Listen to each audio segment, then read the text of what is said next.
October 6, 2025, letter from David E. Kendall to Chairman Comer and Ranking Member Garcia. October 22nd, 2025, letter from Chairman Comer to David E. Kendall. November 3rd, 2025, letter from David E. Kendall to Chairman Comer and Ranking Member Garcia. November 21st, 2025, letter from Chairman Comer to David E. Kendall. December 10th, 2025, letter from David E. Kendall to Chairman Comer and Ranking Member Garcia. December 15th, 2025, letter from Chairman Comer to David E. Kendall. January 3rd, 2026, letter from David E. Kendall to Chairman Comer and Ranking Member Garcia. January 8th, 2026, letter from Chairman Comer to David E. Kendall. January 12th, 2026, letter from Ashley Cowan and David E. Kendall to Chairman Comer.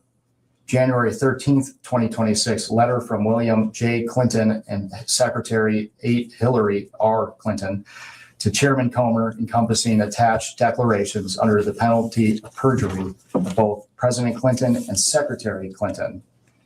January 20th, 2026, letter from Ashley Cowan and David E. Kendall to Chairman Comer.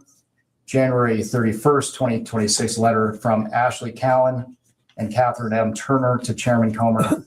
And February 2nd, 2026, letter from Chairman Comer to Ashley Cowan and Catherine M. Turner. The committee originally noticed the deposition for President Clinton on December 12th, 2025. I will mark that notice as Exhibit 3. I will mark as Exhibit 4 the notice dated December 16th, 2025 for a deposition of President Clinton to occur on January 13th, 2026. President Clinton did not appear for his deposition on January 13th, 2026. I will enter as Exhibit 5 the transcript for the deposition that President Clinton failed to appear for. The committee noticed a committee business meeting on January 14th, 2026 to consider the contempt report for President William J. Clinton held on January 21st, 2026. I will mark that notice as Exhibit 6. I will mark as Exhibit 7 the contempt report for President William J. Clinton voted favorably out of the Committee on Oversight and Government Reform on January 21st, 2026. I will mark as Exhibit 8 the final roll call vote sheet on favorably reporting the contempt report of President William J. Clinton out of the Committee on Oversight and Government Reform on January 21st, 2026. The committee noticed today's deposition on February 19th, 2026. I will enter the notice for this deposition as Exhibit 9. I will enter as Exhibit 10 the email thread between Committee on Oversight and Government Reform staff and counsel for President Clinton and Secretary Clinton. The email thread confirms the date, time, and location, among other terms, of today's deposition. Additionally, this email thread clearly states the agreed upon terms, including but not limited to video recording, no predetermined time limit, and scope. The agreed upon scope from the email marked as Exhibit 10 is as follows. Pursuant to the committee's investigation into the alleged mismanagement of the federal government's investigation into Mr. Jeffrey Epstein and Ms. Ghislaine Maxwell, the circumstances and subsequent investigations of Mr. Epstein's death, the operation of sex trafficking rings, and ways for the federal government to effectively combat them, ways in which Mr. Epstein and Ms. Maxwell sought to curry favor and exercise influence to protect their illegal activities, and potential violations of ethics rules related to elected officials, the committee will ask President Clinton and Secretary Clinton all of its questions regarding Jeffrey Epstein and Ghislaine Maxwell, including, but not limited to, the personal relationships between the Clintons and Mr. Epstein and Ms. Maxwell, and the ways in which Mr. Epstein and Ms. Maxwell sought to curry favor and exercise influence, as well as the operation of sex trafficking rings and ways for the federal government to effectively combat them without the proposed limitations on scope sought in your January 31st, 2026 letter. Can the witness please state his name for the record? William Jefferson Clinton. Thank you. My name is Jack Emmer, and I am the Chief Counsel of Investigations for Chairman Comer. Under the Committee on Oversight and Government Reform's rules, you are allowed to have counsel present to advise you during this deposition. Do you have counsel representing you in a personal capacity present with you today? I do. Will counsel please identify themselves for the record? David Kendall, Williams and Connolly, LLP. Catherine Turner, Williams and Connolly, LLP. Cheryl Mills, counsel to the president. Thank you. Starting with the majority, can members of Congress in attendance please identify themselves for the record? Billy, Go ahead, sir. Members Comer. Yeah, James Comer, Chairman of the Committee from Kentucky. Congresswoman Nancy Mace, South Carolina. Eric Burleson from Missouri. Congressman John McGuire, Virginia 5. Congresswoman Anna Paulina Luna from Florida's 13th District. William Timmons, South Carolina. Glenn Groveman, Wisconsin. Ranking Member Garcia, California. Congresswoman Melanie. Forest Essentials is celebrating Basant Utsav by giving complimentary restorative rituals worth up to 6,100 rupees on purchases of 13,999 plus. Care, restore, and renew your skin before and after Holi. Ro Khanna, California 17th. Lauren Boebert, Colorado Sports District. Thank you. For the record, starting with the majority staff, can the additional staff members please introduce themselves with their name, title, and affiliation? Billy Grant, Deputy Chief Counsel for Investigations for Chairman Comer. Peter Spector, Deputy Director of Oversight for Chairman Comer. Daniel Ashworth, General Counsel for Chairman Comer. Ryan Giacchetti, Chief Counsel for Chairman Comer. Will Harness, Professional Staff Member to Chairman Comer. Hannah Cathy, Professional Staff Member for Chairman Comer.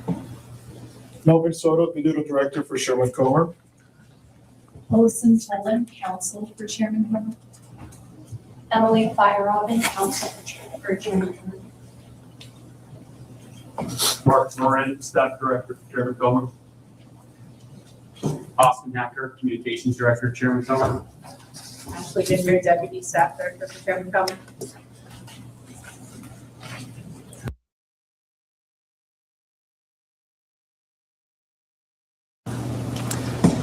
Thank you all. President Clinton, before we begin, I would like to go over the ground rules for this deposition. The questioning will proceed in rounds. The majority will ask questions for an hour, and then the minority will have an opportunity to ask questions for an hour if they choose.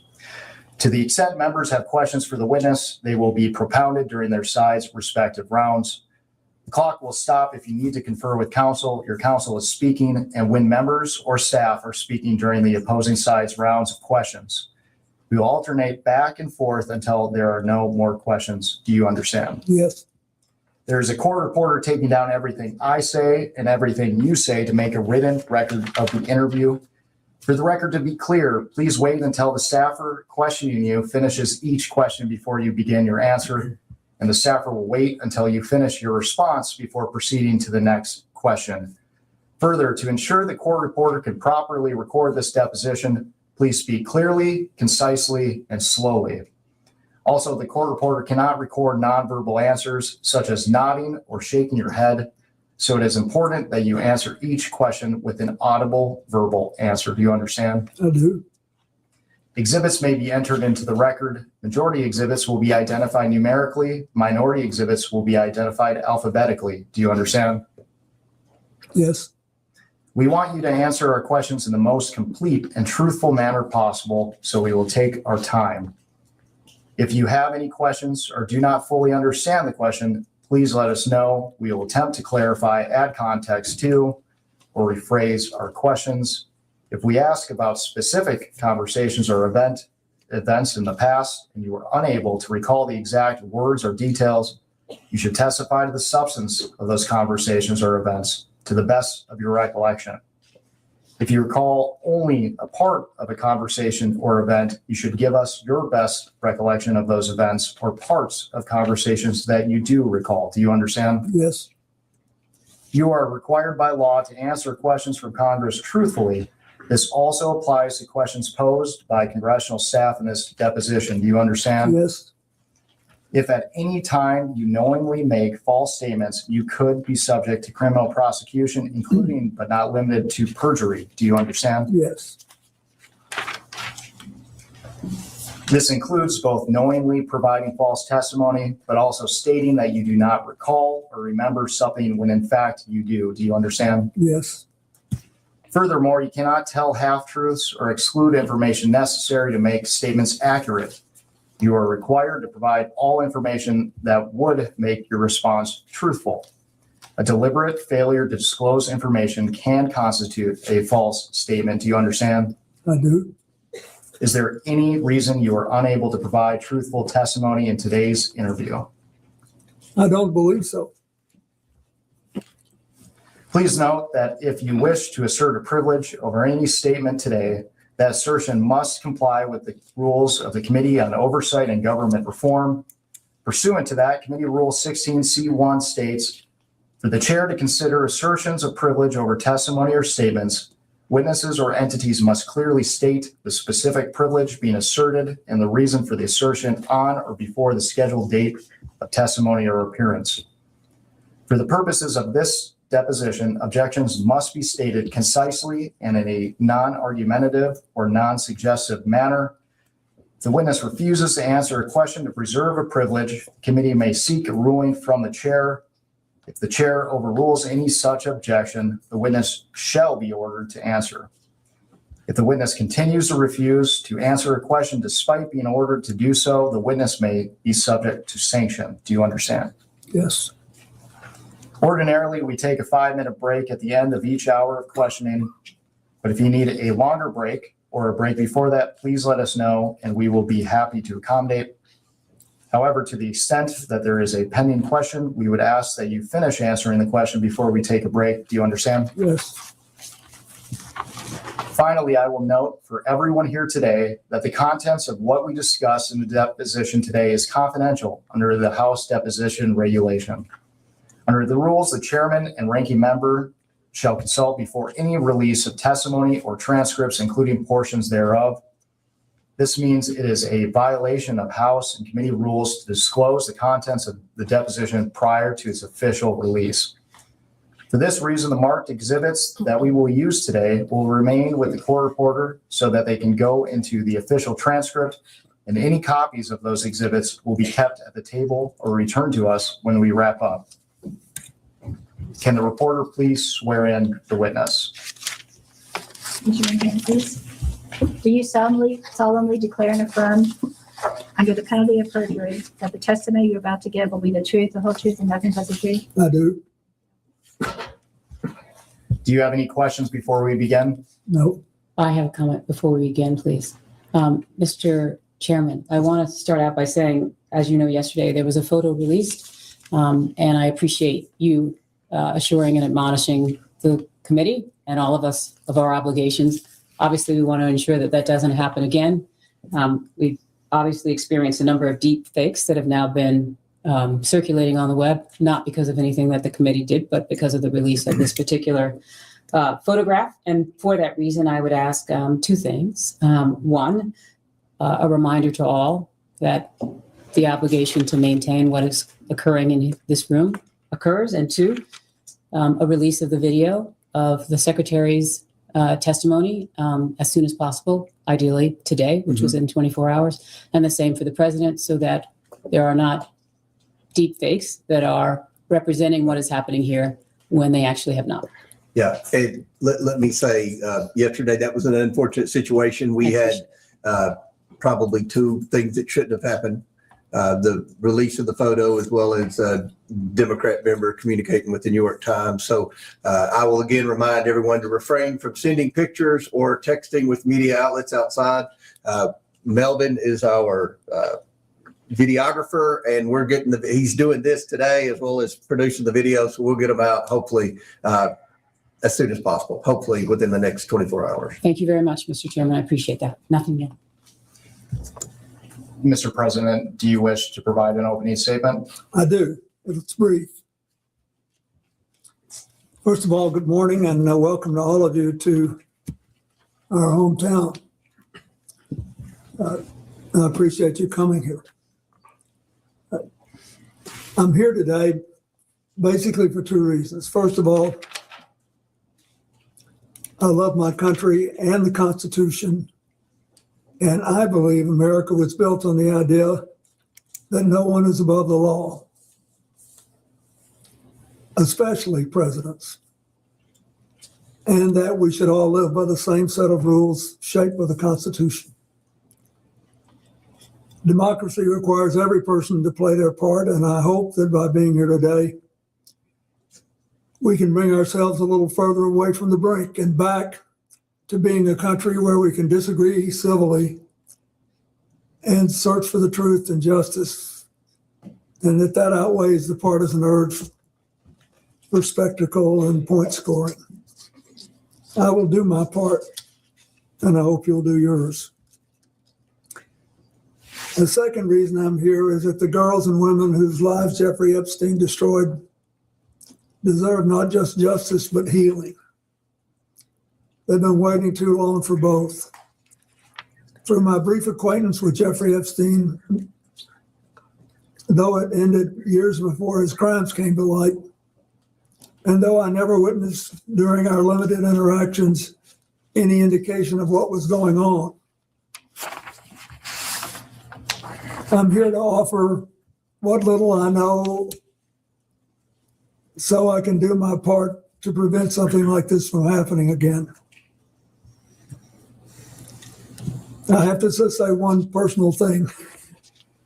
Since Hillary came in yesterday, she had nothing to do with Jeffrey Epstein. Nothing. There's a picture of us both shaking hands with him in a photo line in 1993 at a fundraiser for the White House Historical Association. I don't know how it is under President Trump, but when I was there, it was about the most non-political operation you can imagine. There were people who love the White House, who were interested in it, would give a little money every year to do things that needed doing around the house.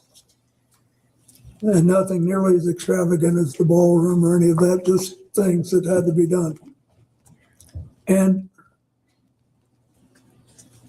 neither she nor I remembered shaking his hand all those years ago. So I don't think that was right.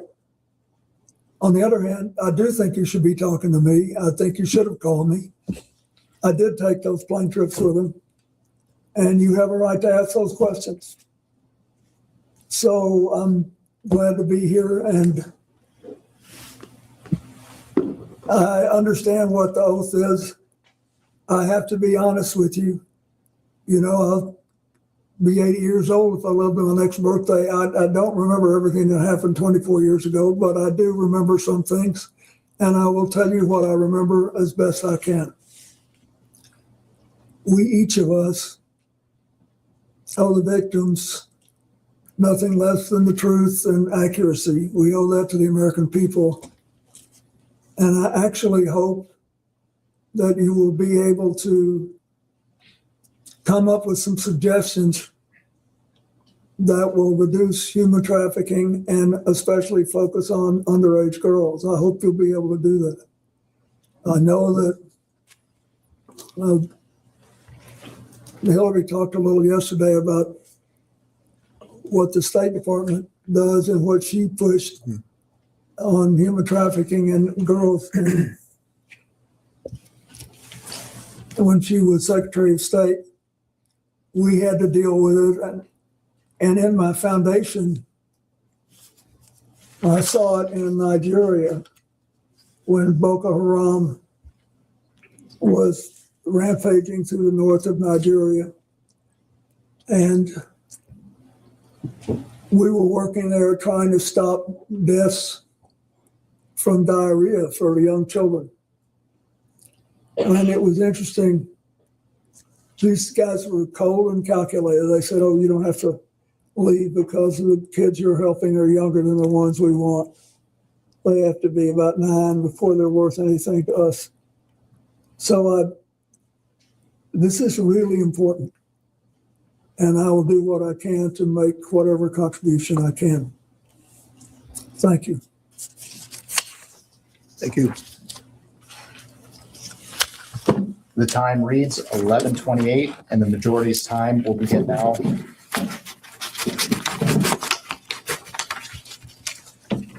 Mr. President, thank you for agreeing to testify today and for your years of service to our country. I want to start from the beginning. When did you first meet Jeffrey Epstein?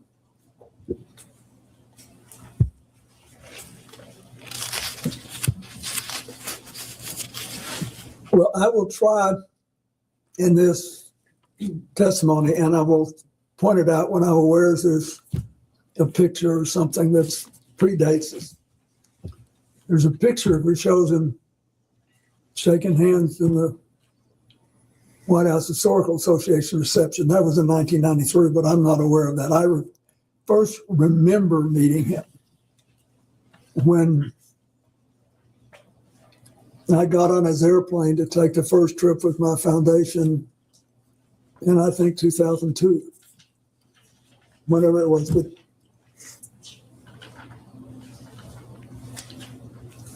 and to be clear, do you have any reason to believe that you may have met Mr. Epstein prior to becoming president of the United States? before I became president, no. And you mentioned that your first memory of interacting with Mr. Epstein was on your first trip. Which trip specifically? I'm not sure which one it was. Which one was the first? I took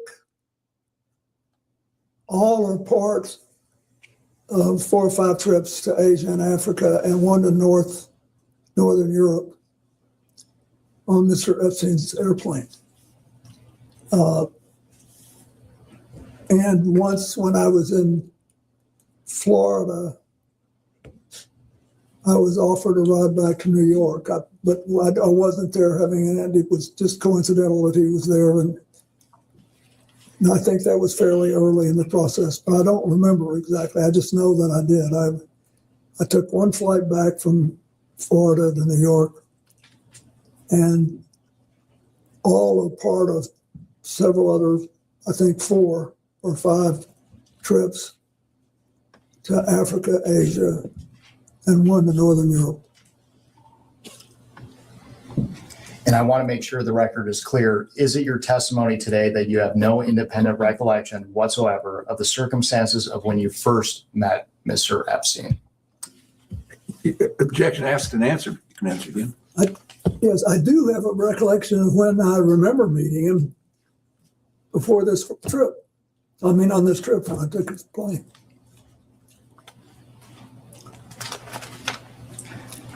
Mr. President, we're going to discuss more specifics later, but for the record, can you briefly describe the nature and extent of your relationship with Mr. Epstein? Well, sometime after I left the White House, either in late 2001 or early-ish in 2002, I received a call from Larry Summers, who had been on my economic team and was later Secretary of Treasury and was then president of Harvard. And he said that he was calling because a man named Jeffrey Epstein, who had made a substantial commitment of several $1 million, I think it was 10, but whatever it was, to brain research, and that he was a information hungry person, and he wanted to spend some time talking to me about economics and politics. And he said, he's got this massive airplane, and he said he would take you, your staff, your Secret Service detail, and anybody else you wanted to bring on the trips that he knew I was planning to set up a global network to provide life-saving AIDS medicine to as many people as possible, as quickly as possible. And I should back up and say, when I left office, we had done all the preliminary work to set up the global fund on HTB malaria, but it was not yet funded. And there were other instruments and institutions who were later founded, including President Bush's PEPFAR program. It had not yet been funded. There were only 200,000 people in the entire developing world who had AIDS medicine. Most of them in Brazil, which had a big drug operation on its own, and in Thailand, which also had its own drug population. In Africa, there were like 30,000 people or something, just next to no people. And they were dying like flies. And I thought we had found a way to drastically drive the price down. And that if we could drive the price down, we could, and empower people to administer the medicine right, we could save a lot of lives. And I was obsessed with it. And I was being helped by a man named Ira Magaziner who had helped us in the White House and whom I had known since we read as Rhodes Scholars together in the 1960s. So anyway, that's why when Larry Summers said this, I thought, boy, this would be great. And so we followed up and took the trips. Mr. President, when did your relationship with Mr. Epstein end? When did it end? Well, I believe I took my last flight in 2003.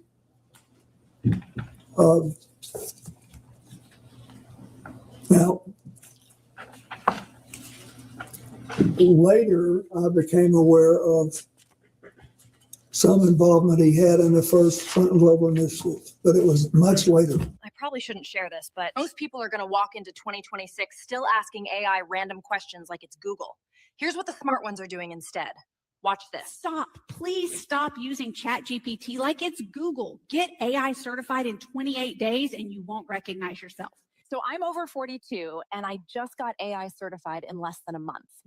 One program changed everything. I didn't quit my job or spend thousands on courses. Instead, I joined the 28-day AI challenge. What if I've never worked with AI before? Perfect. This challenge is built for people over 40. Yeah. A simple learning routine that fits your life, not disrupts it. And the best part, you're AI certified at the end. So when does the program start showing results? In 1 week, you'll feel unstoppable. Yeah. In 2 weeks, you'll have your strategy. In a month, you'll wonder why you didn't start sooner.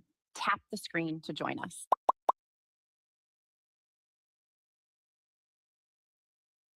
Toward, it's just that I thought I had done what I promised to do, and he had done what he promised to do. And I thought I've always, over the years,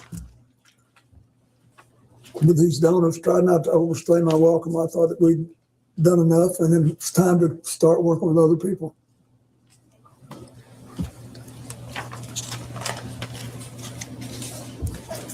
When did you first learn of Jeffrey Epstein's crimes? I think in 2008 when he was prosecuted. There's nothing that I saw when I was around him that made me realize he was trafficking women. And I never.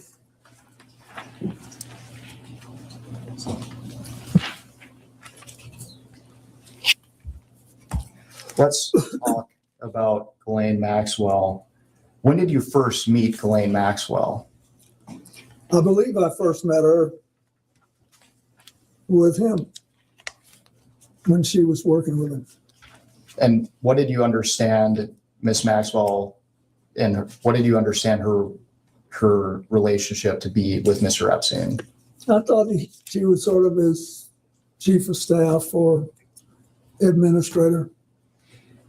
And you said that you first met Miss Maxwell with Mr. Epstein. Is that after you were president? Yeah, I don't believe I met her when I was president. I could have. I met a lot of people, I don't remember, but I definitely remember meeting her on that first flight. Can you briefly, for the record, describe the nature and extent of your relationship with Ms. Maxwell? Yes, it was. It lasted longer and was more extensive than my relationship with Mr. Epstein, because Ghislaine Maxwell started going with a man named Ted Waite, who had made a lot of money making the first sort of self-designed computers. And he was a big supporter of mine and the foundation before he started seeing Ghislaine. We'd been friends, and he was interested particularly in reducing pollution in the oceans. And so when she started going with him, I would see her from time to time. And when did your relationship with Ms. Maxwell end? I don't think I've seen her in a decade. I don't know. It's been a long time. I don't know exactly when. Why did your relationship with Ms. Maxwell end? Well, first she moved to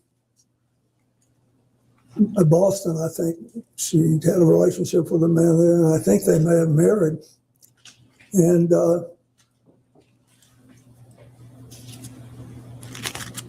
so she wasn't so much around, and then when it became, after 2019, when it became obvious that she was involved too, to an extent that I did not know, that was the end of it.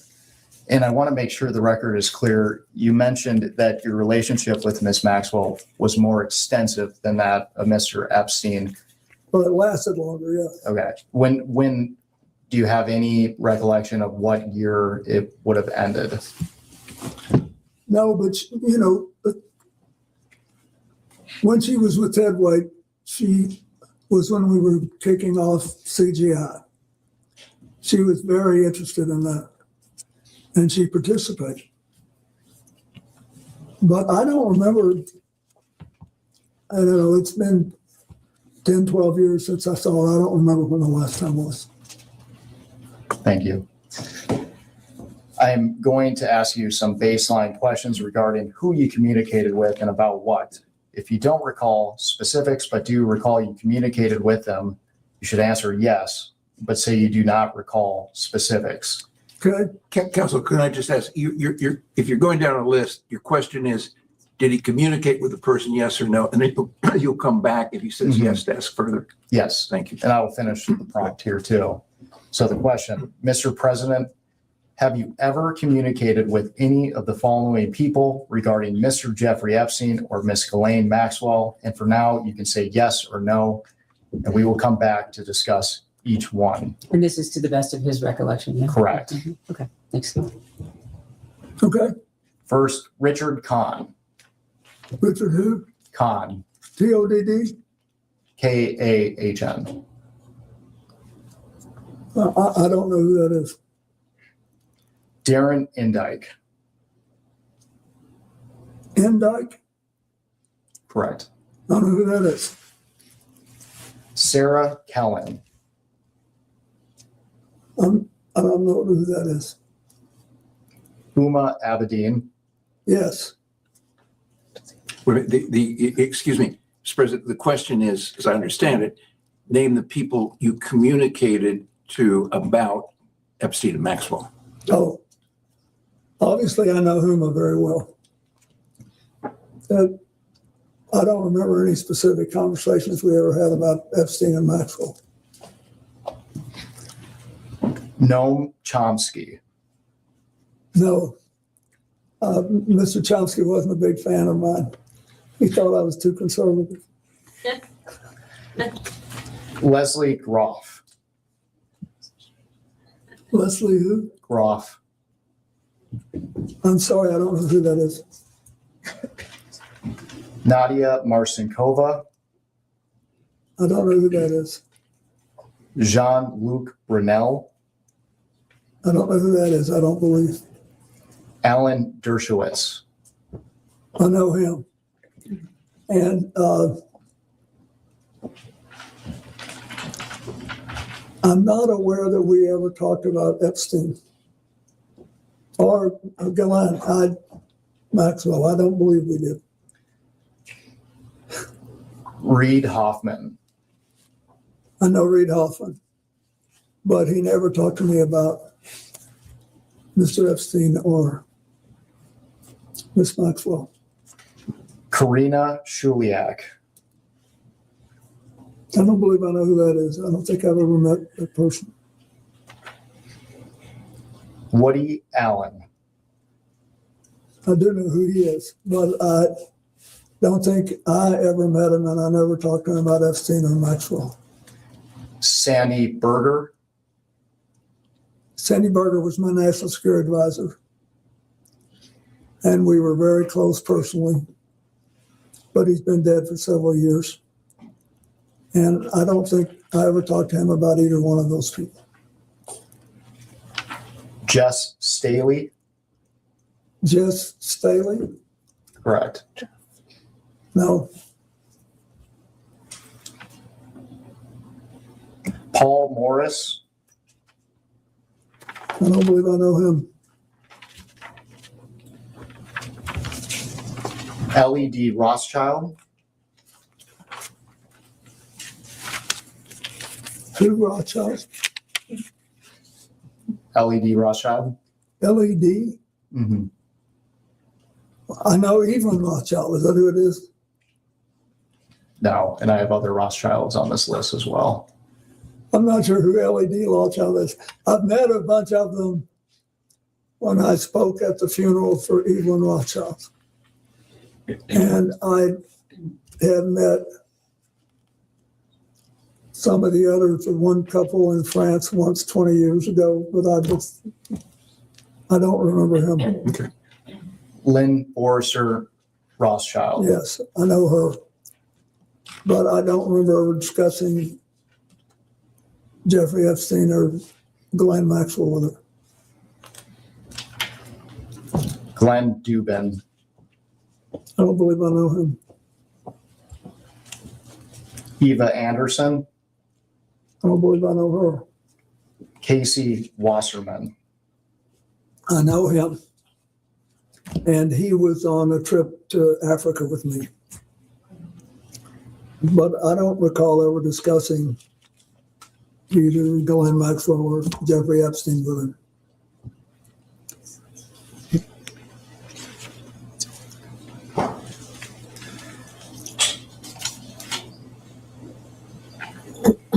Ira Magaziner.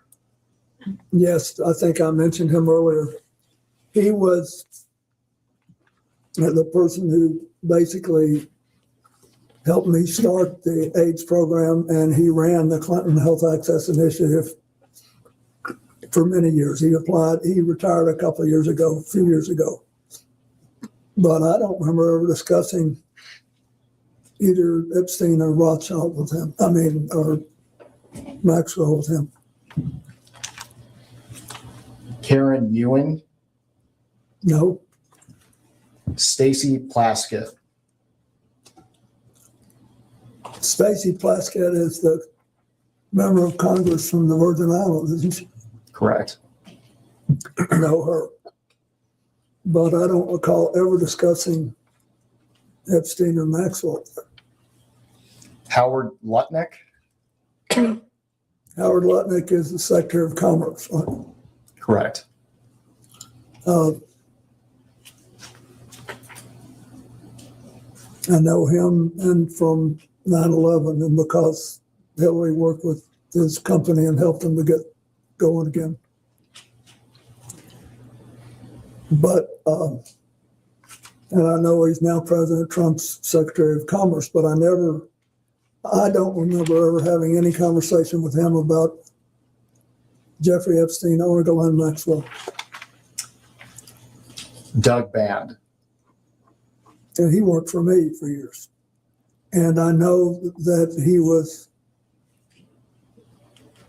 he arranged like airplane flights and things like that, and was doing work on the first Clinton Global Initiative in 2005. And I know that he knew both Epstein and Maxwell. I do not know to what extent he was in contact with them. And I've heard things in the last thing I didn't have any idea 24 years ago. So you'd have to be more specific if you want to know if I knew something then. I can tell you as best I can, but he worked for me and I knew some of what he was doing and I didn't know some of what he was doing. Thank you. And we will return to Mr. Band. Louis Free. I do know him.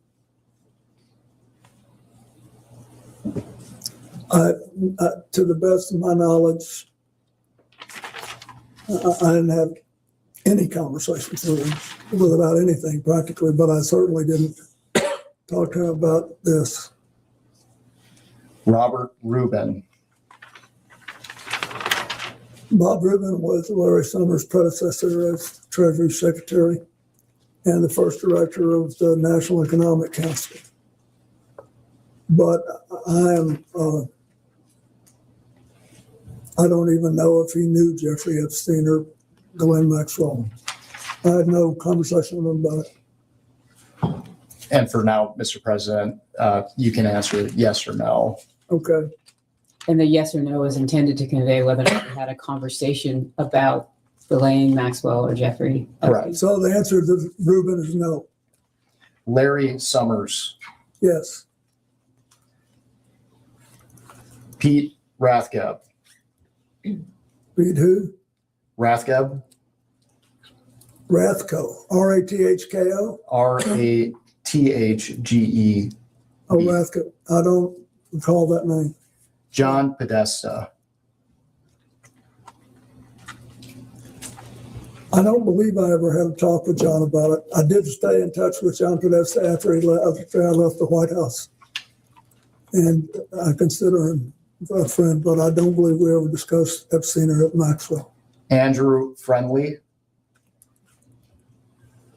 No, he was one of my, what you call body men at the White House. And we've stayed in touch over the years, but I don't remember discussing Epstein or Maxwell with him. Catherine Rumler. Kathy Rumler is a lawyer who has done some, on occasion, some help for the foundation. I don't believe I ever discussed Maxwell or Epstein with it, but I can't be sure, but I don't remember doing it. Mr. President, they're only asking you what you can remember. What? They're only asking you what you can remember. Mark Middleton. I did not, and he sadly is dead now. Bill Richardson. No, he's dead too now, sadly, but I didn't know about his relationship with Epstein.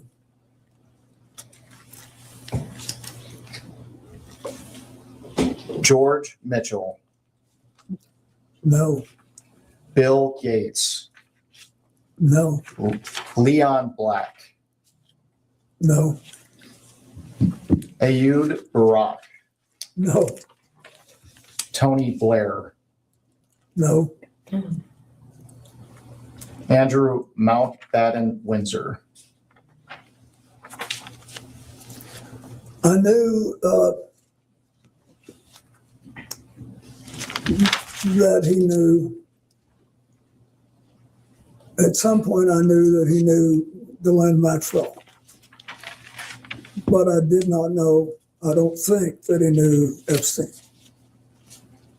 So is that a yes that you had communications with him? No, we never had any. Is your question communications about Epstein and Maxwell? Correct. Just generally as a conversation, like you're together? Can you just Yes. elaborate more so he can better answer your question. Mr. President, did you ever have any communications with Prince Andrew related to Mr. Epstein or Ms. Maxwell? The direct answer to your question is no, but I don't want to mislead you. I know that because of my friendship with Evelyn and Lynn Rothschild, and because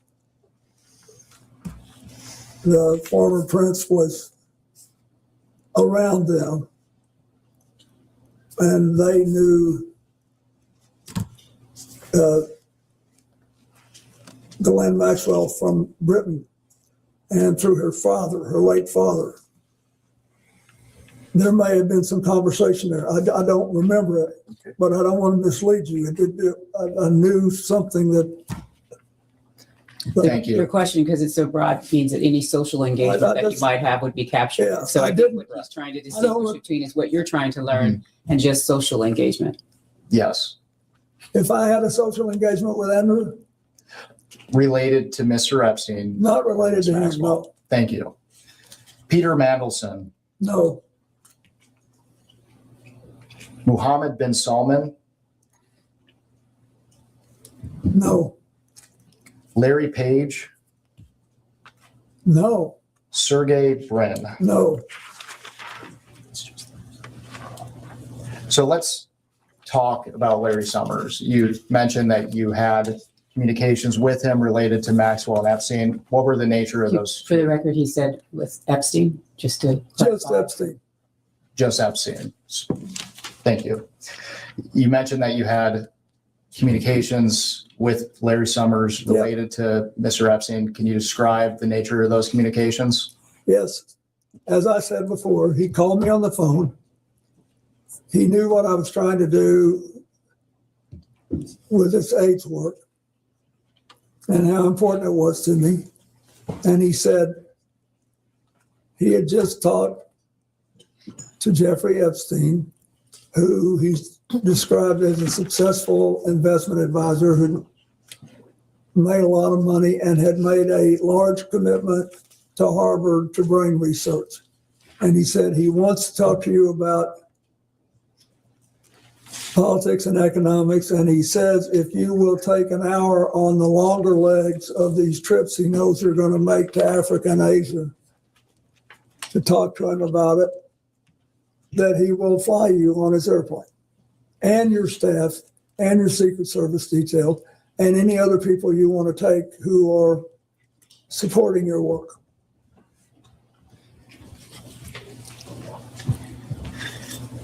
And you mentioned these communications were related to the work of your foundation. Did you ever have any other communications with Larry Summers?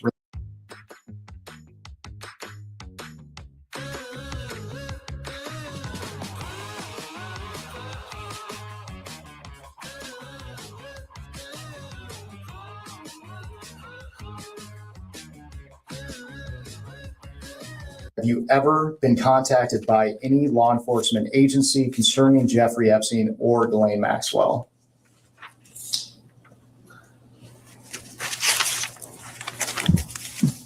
As far as I know, no. That is, as far as I remember. Back in 2008, I sort of thought somebody might ask me something because I was glad this had come out since it had happened. But I don't believe anybody ever did. You mentioned that you thought someone would want to ask you something. Can you elaborate on what that means? Just because he let me use this airplane. And to be clear, have you ever provided any information to any law enforcement agency concerning Jeffrey Epstein or Miss Ghislaine Maxwell? So you asked this question before, you're just asking him to reiterate the response to the question that he previously asked you, Mr. President. I don't believe any law enforcement agency has ever asked me. And I didn't know enough to volunteer anything.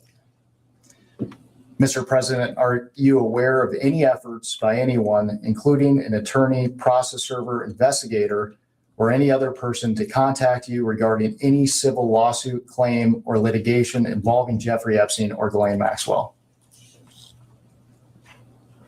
Not that I recall. Did Jeffrey Epstein ever inform or represent to you that he was working with any intelligence service of any nation, including the United States? No, Did Ghislaine Maxwell ever inform or represent to you that she was working with any intelligence service of any nation, including the United States? no, And during your relationship, did you ever suspect Epstein or Maxwell of being affiliated with any intelligence agency? I did not. Thank you.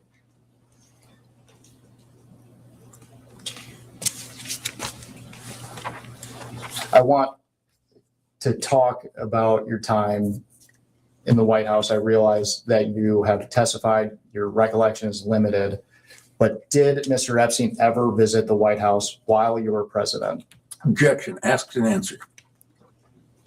The records reflect that he did. That's not the question. According to FOIA requests to the Clinton Library, Mr. Epstein visited the White House at least 17 times between 1993 and 1995. Do you have any reason to dispute those numbers? Nope, I don't. Do you know what the nature of Mr. Epstein's visits to the White House were?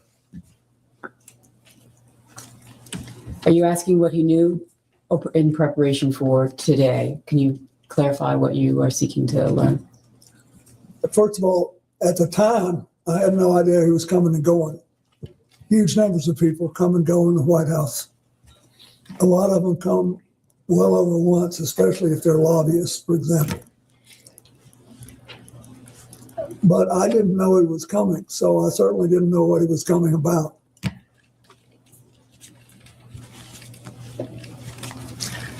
Mr. President, after you left office, did you or your staff ever conduct a review of records, documents, or other materials related to Mr. Epstein's connections to your White House? You're exempting counsel. You can respond to that, but don't say anything about what you talked to your lawyers about. You can respond to this question. Do you need the question again? Yeah, I don't even understand. You mean, did we look into what he did in the White House after I left office? Mr. President, one of the concerns of the committee is how Mr. Epstein and Ghislaine Maxwell attempted or potentially attempted to curry favor with influential figures. My question was, after you left office, did you or your staff ever conduct a review of records related to Mr. Epstein's connections to your White House? To the best of my knowledge, no.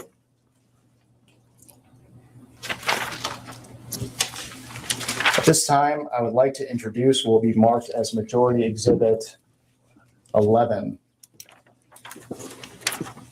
And while it's being passed out, I will note for the record, this is a New York Times article entitled "The Untold Story of How Jeffrey Epstein Got Rich," published on December 16th, 2025.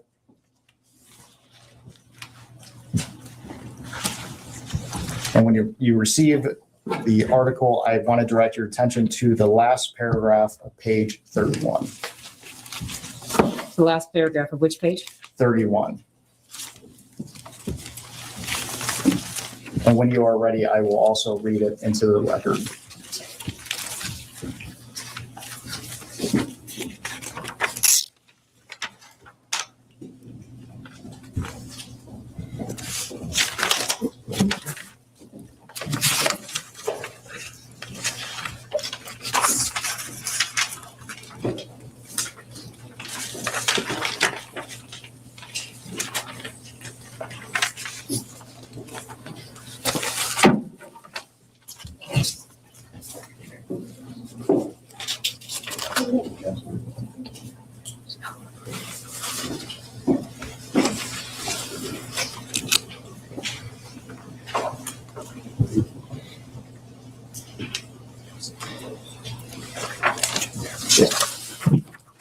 Again, we are looking at page 31 in the last paragraph, and I will read it into the record and ask you a few questions.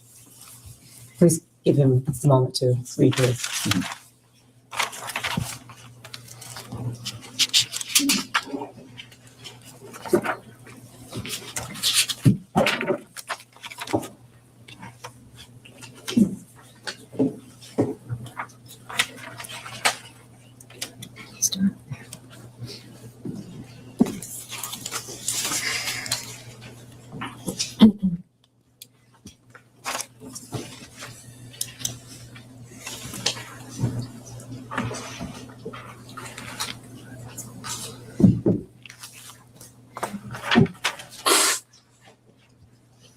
see this. This is the paragraph you can Yeah.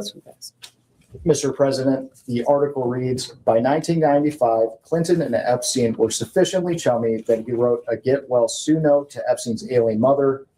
Hang in there, the president scrawled on a yellow Post-it, which Epstein saved and we reviewed.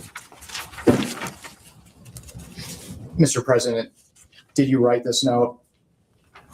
Are you asking if he recalls writing this note from 1995 on a Post-it? Correct. Okay, thanks. Just clarify. It looks like my handwriting, but I don't recall, but I will tell you this. I have written get well notes to lots of people I did not know and had never met. And you answered my next question. Did you ever meet Jeffrey Epstein's mother or any of his family members? No, I'm not sure that I was asked to do this by Jeffrey Epstein. And I want to focus specifically on the article's characterization. It says that you were chummy with Mr. Epstein in 1995. Is that accurate? No, I'm going to object to that characterization. It's hearsay. President may answer. No. I was surprised by that. Stop. Let's talk about your relationship with Mr. Epstein after you left the White House. Okay. How would you characterize your relationship with Mr. Epstein? Mr. Well, President, we have a question for you. During the time it was cordial. At any time, would you characterize Mr. Epstein as a friend? We were friendly, but I didn't know him well enough to be saying we were friends. How often did you communicate with Mr. Epstein? Usually only on the trips. I did go to his house once, as you know. And we will discuss that further later on today. And how did you typically communicate with Mr. Epstein? Did you talk to him on the phone? Excuse me, he just said he talked to him on the trips, so that's in person. Typically, my staff communicated with with him. I think it was mostly Mr. Band, but somebody talked to him. And you mentioned that you visited one of his properties. But outside of the work on the foundation and your trips, how many times did you meet in person with Mr. Epstein? You're asking him to the best of his recollection. Outside of the trips, I believe he came to the office once in Harlem. I was still the house up there then. And I think he paid a brief visit to the office. And I paid a brief visit to his house. When I once thought he was there, but now that I think about it, I don't think he was. And that was it. I mean, I didn't. That's what I remember. And you mentioned you visited Mr. Epstein's house. Are you referring to his New York townhouse? Yes. And your communications with Mr. Epstein, did you ever have any communications that were not related to the foundation? I don't believe we ever talked about anything but the work we were doing. I mean, maybe small talk. I can't imagine. I don't remember the conversations. And for the record, before we move on, did you ever have any communications with Mr. Epstein that related to young women or girls? No.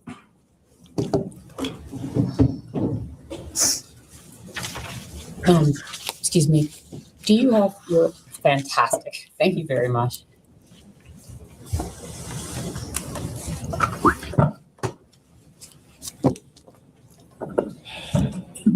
We're good. Good morning, Mr. President. How are you? Fine. I want to first start out by asking you, have you ever been or traveled on, or has Huma Abedin ever traveled on Epstein's plane? If you know. I don't know. She might have taken one of the trips with us, but I don't know. Okay, so have you flown on a plane with her? Several times. Several times? Can you say, have you flown on a plane, any plane? The Lolita Express. What is that when you say that? Have you flown on the Lolita Express I don't know with what Jeffrey? that Objection.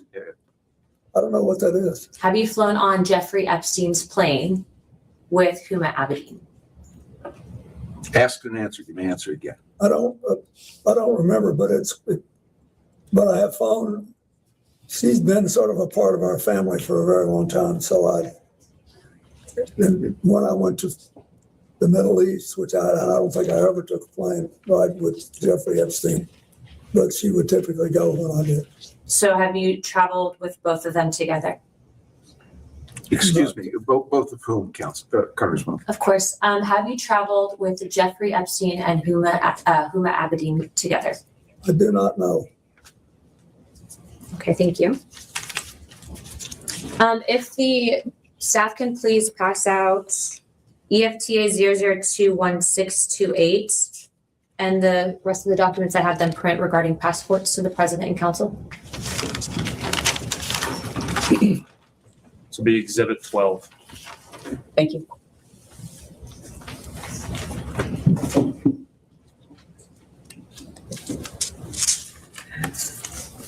Thank you very much.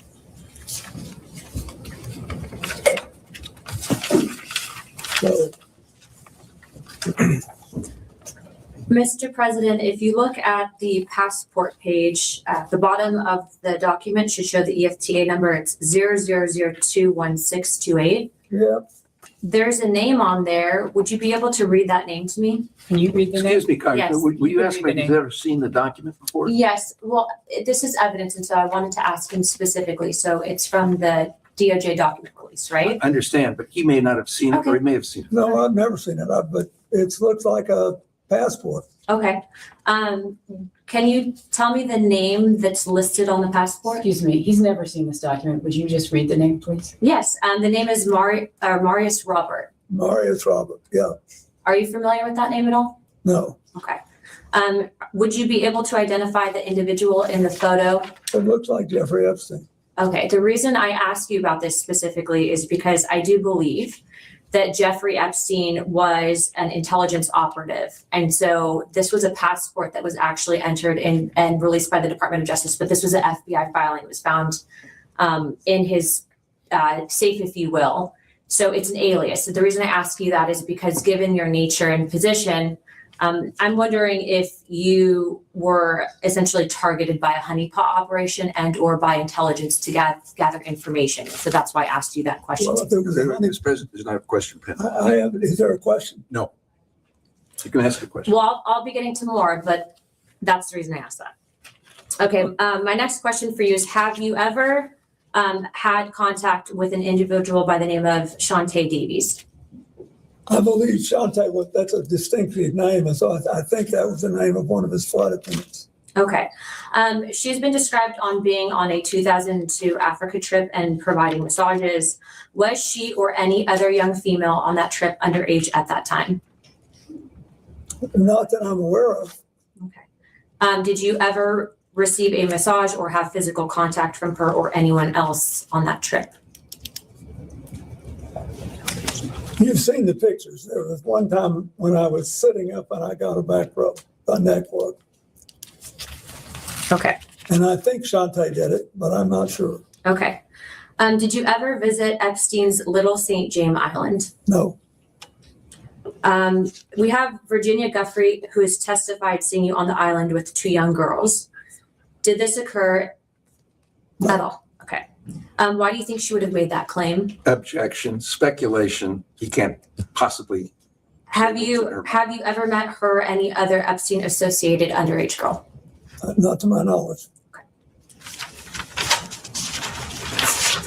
In Epstein's 2016 deposition unsealed in the DOJ files, he refused to answer if you were accompanied by two young women who were approximately 18 years old on the island. Were any such women potentially underage with you? I know you've stated that you were not there, but did you have any interaction with the said. Objection to the foundation of the question. He's already stated he was not on the island. You're now asking about a claim of the Fifth Amendment by Jeffrey Epstein. Okay. Would the staff be able, go ahead. If the witness doesn't know, the witness is welcome to say he doesn't know. No, but he actually answered the question. Yeah, he when answered she the asked question, that but he wasn't on the island. I'm So not then she was instructed asked. not to. Okay. Do you know an individual by the name of Sarah Ransom? I don't believe so. Okay. There have obviously been claims made about you, and I do not believe that these claims are credible. The reason I am asking you specifically about that name is because that individual stated that you were in sex tapes, okay? It was unfounded and it was discredited. But given the politicization of this entire investigation, do you believe that it would be appropriate of members of this committee to bring in witnesses, whether it is about you or another president, that have unfounded allegations regarding sexual claims of misconduct? That's not a decision for me to make. As a recommendation in regards to avoiding trafficking, et cetera, and bringing justice for the victims, would you make that recommendation to this committee? Congressman, just so I understand the question, you're saying if the witness has unfounded claims? Well, I don't believe that Sarah Ransom's claims about the president are founded. I don't believe that there's sex tapes with you, President Clinton. No, I'm just asking about your question. Is it, you're not asking if somebody with plausible claims should be brought in. You're asking if somebody with implausible, unfounded claims. Correct, because these claims were found to be unfounded by investigators. So are you asking his opinion? Yes, because we are trying to figure out in regards to being able to further this investigation and whether or not we are going to be interviewing other individuals regarding sex trafficking, avoiding in the future. I know that you and your wife have both been big on this issue. So I'm asking you, would you think that it would be appropriate that this committee bring in someone like Sarah Ransom, who has unfounded claims that have been debunked in this investigation? It's So he a answered simple the question about, he answered this question when you first asked it then, when he said that it wasn't for him to make those decisions. Well, I'm asking for his recommendation to the committee and follow up. It's not a gotcha question. This is obviously a very serious investigation. Well, first of all,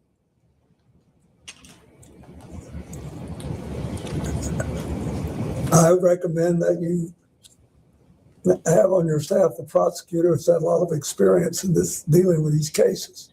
Normally, it's not a good idea to bring in a witness that you know is lying. Okay, thank you for that. My last questions for you are you familiar with anyone by the name of Adriana Ross? I don't think so. How about Sarah Kellen? I don't think so. Okay. Would you recommend that this committee bring in individuals that were listed as trafficking minors? They were listed as co-conspirators and then given plea deals. I don't know enough about it, but I think you should do whatever you think will strengthen the ability of the United States not to have this happen again. Okay.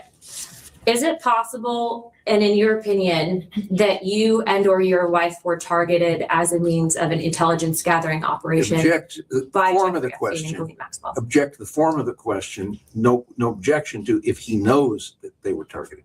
I believe that. Build powerful no-code AI workflows to automate your tasks on your own private server. Choose a high-performance cloud VPS with N8N pre-installed, free of charge, and ready to go in minutes. I'm not. I don't know. Okay. All right, Chairman Comer, I think that builds my time. I just want to say thank you very much, President Clinton, for coming in. And I do understand that this has been politicized, but again, I will state on record and I will state this to the press that I don't believe that Sarah Kellen's claims against you were valid. Thank you. Thank you.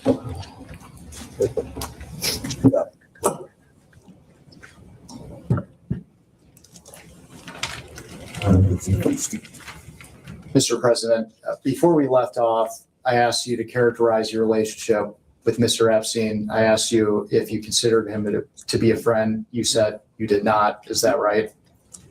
I said we were friendly and we had a cordial relations, but I didn't know him well enough because we had almost no contact beyond what I described.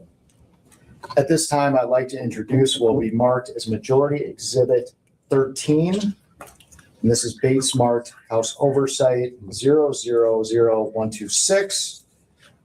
And while it's being passed out, this is a letter from a book of letters, which Yeah, it's his 50th birthday. Jeffrey Epstein's 50th birthday. The questions.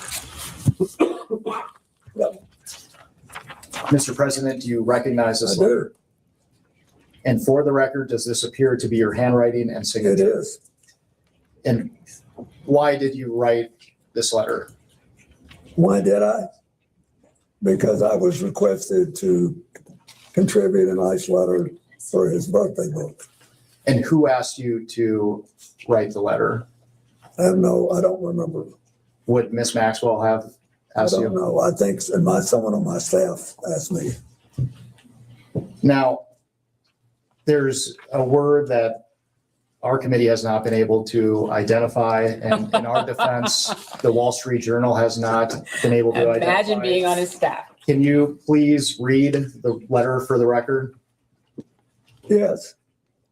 It's reassuring, isn't it, to have lasted so long across all the years of learning and knowing, adventures and errors, and still to have your childlike curiosity, the drive to make a difference, and the solace of friends.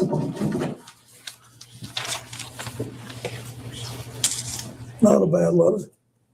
And because we haven't been able to identify that word until now, what did you Which mean? word was it that you could not? Solace, you couldn't, No, errors.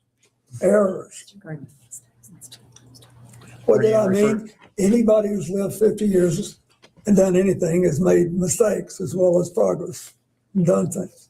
But for the record, you weren't referring to errors in judgment that Mr. Epstein had related to his inappropriate activities involving you. Absolutely not. I knew nothing about that.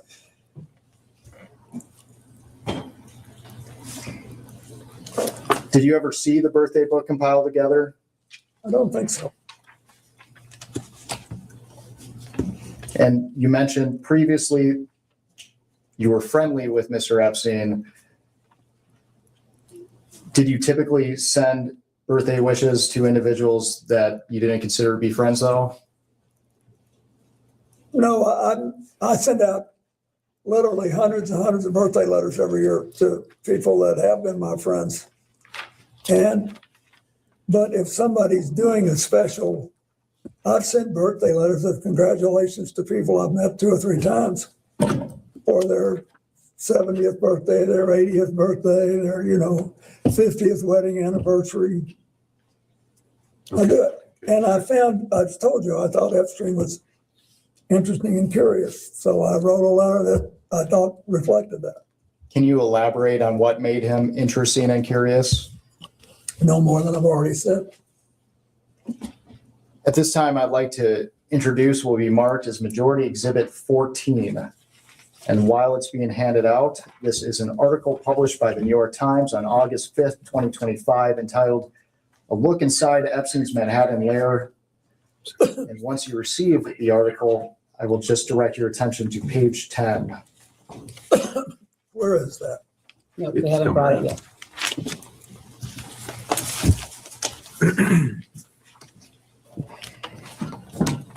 Thank you very much. And we're specifically looking at a framed photo on a wooden table alongside multiple other framed photos.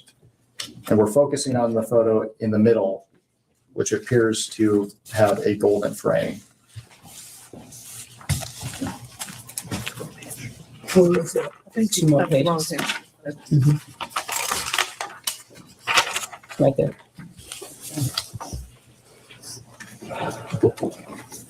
Not the page with the Pope on. Yeah, okay, that's it. Page 10. Is that what we're on? Page 10. Mr. President, do you recognize yourself in this photo? I do. And it appears that the man on the right of the photo is Jeffrey Epstein. Is that correct? I think so. Have you seen this photograph before today? Only in this picture. And for the record, what is happening in this photo? He's smiling at me. Looks like he's talking to me. This is one of the friendly interactions that you were describing earlier. Yes. And can you describe the circumstances surrounding this photo? Are you asking him if he recalls the? I do not. I have no idea. I see Richard Branston in the back and Okay. other people. That's fine. But I don't remember anything about it. And you appear to be comfortable with Mr. Epstein in this photo. Would you disagree with So that characterization? You're creating a characterization. He's already responded to your question about the picture. I'm comfortable. I'm comfortable here. I'm not happy, but I'm comfortable.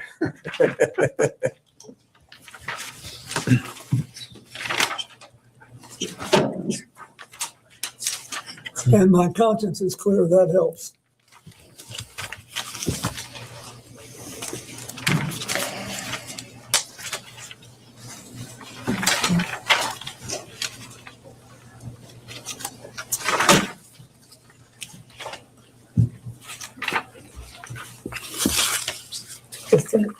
Let me see it.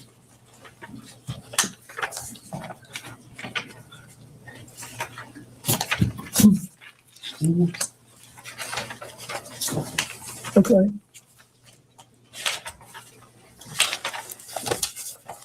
Mr. President, we have about 5 minutes remaining in the majority's first hour. So I just want to ask you some questions related to the crimes committed by Mr. Epstein and Ms. Maxwell. Did you ever witness Mr. Epstein sexually abuse or assault young women or girls? No, Did you ever witness Mr. Epstein receive massages from young women or girls? not that I recall. Did Mr. Epstein ever discuss sexual acts of any kind with you? No,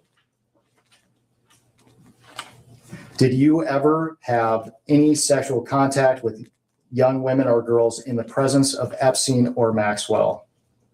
no, Did you ever have sexual contact with any young woman or girl introduced to you by Epstein or Maxwell? no, Mr. President, with the benefit of hindsight, were there things you witnessed that could have suggested that Epstein was trafficking and sexually abusing young women and girls?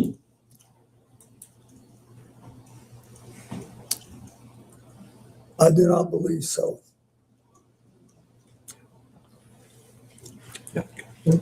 We will go off the record.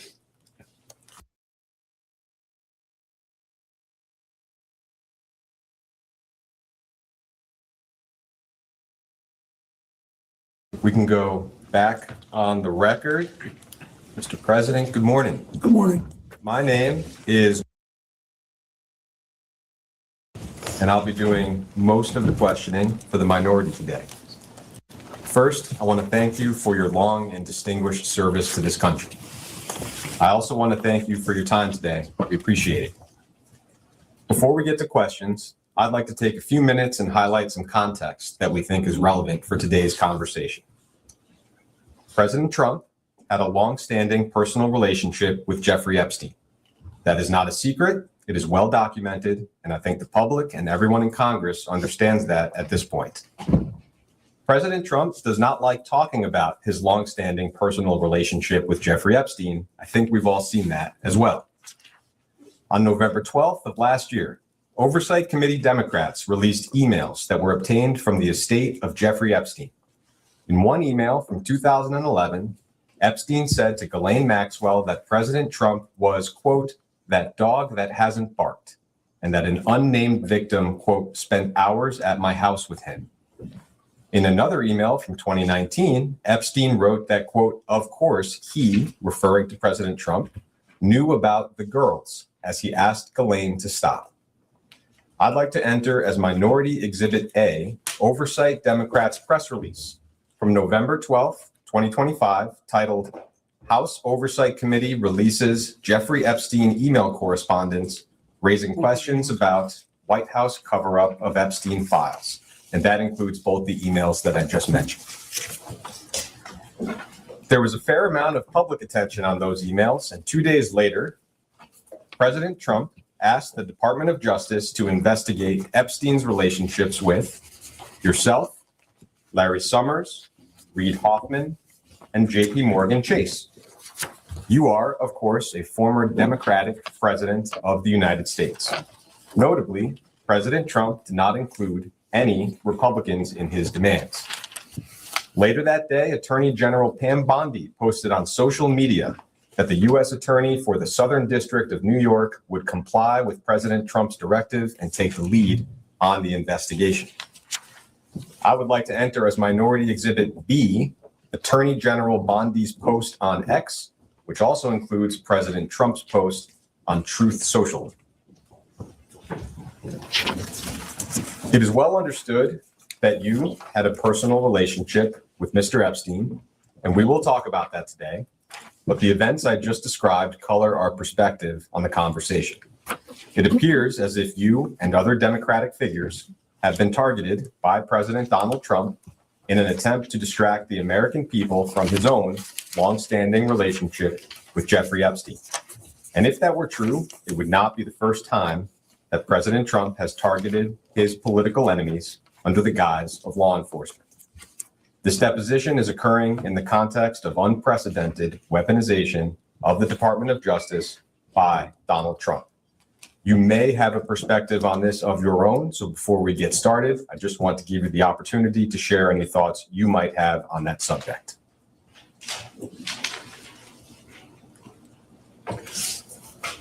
I think I'll let you ask me some questions and then maybe at the end I'll say something. That sounds fine. Thank you. I'd like to start our conversation with a few foundational questions so we can just set the record straight from the very beginning.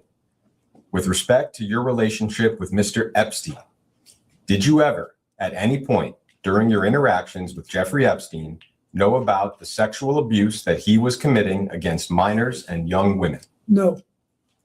Have you ever engaged in sexual activity with a person introduced to you by Jeffrey Epstein? No. With respect to your relationship with Ms. Ghislaine Maxwell, did you ever, at any point during your interactions with Ghislaine Maxwell, know about the sexual abuse that she committed and facilitated against minors and young women? No. Have you ever engaged in sexual activity with a person introduced to you by Ghislaine Maxwell? No. Have you ever, at any point, visited Jeffrey Epstein's former estate on Little St. James Island in the U.S. Virgin Islands? No. In February of last year, Attorney General Pam Bondi said on Fox News that you traveled on Mr. Epstein's plane, quote, because it supposedly had a bed in there where Jeffrey Epstein had young girls. I will ask you, did you fly on Mr. Epstein's plane because it had a bed where Jeffrey Epstein had young girls? No. Are there any other accusations that have been made against you with respect to Mr. Epstein that you'd like to address before we get started with some chronological questions? Well, I think you pretty well covered it. Thank you. Thank you. I will ask a series of chronological questions. I'd like to try to create one clear chronological record.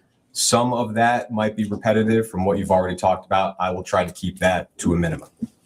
All of these questions are from a long time ago. If you don't recall anything about what I'm asking, just let me know. Starting with events before and during your presidency, the earliest known link that we're aware of between yourself and Mr. Epstein is that he made a pair of campaign contributions to you in 1992. There was a $1,000 contribution to your presidential election committee in January 1992, and another $1,000 in June to the Clinton-Gore General Election Compliance Fund. I imagine a lot of folks donated $1,000 to your campaign. Do you have any specific recollection or knowledge of those particular contributions? No, I think this is the first time I've ever known that. Thank you. That takes us into your time as president. You were elected in November of 1992 and inaugurated in January of 1993. Mr. Epstein visited the White House a number of times while you were in office. Our understanding is that Mr. Epstein visited the White House 17 times between 1993 and 1995. I am not going to walk you through each of those visits. I'm just going to break them into categories. I think first, with respect to the only Epstein visit where it is publicly known that you either met Mr. Epstein or had some interaction, was the White House Historical Association reception that you mentioned earlier. I know there's a photograph that you mentioned of yourself and Mr. Epstein meeting. Am I right that you have no specific recollection of meeting Mr. Epstein or Ms. Maxwell at that event? I don't. With respect to the other 16 times that Mr. Epstein came and went, and that spanned 1993 to 1995, am I right that you have no specific recollection of meeting Mr. Epstein any of those times? No, I don't think I did, and I don't know who he saw.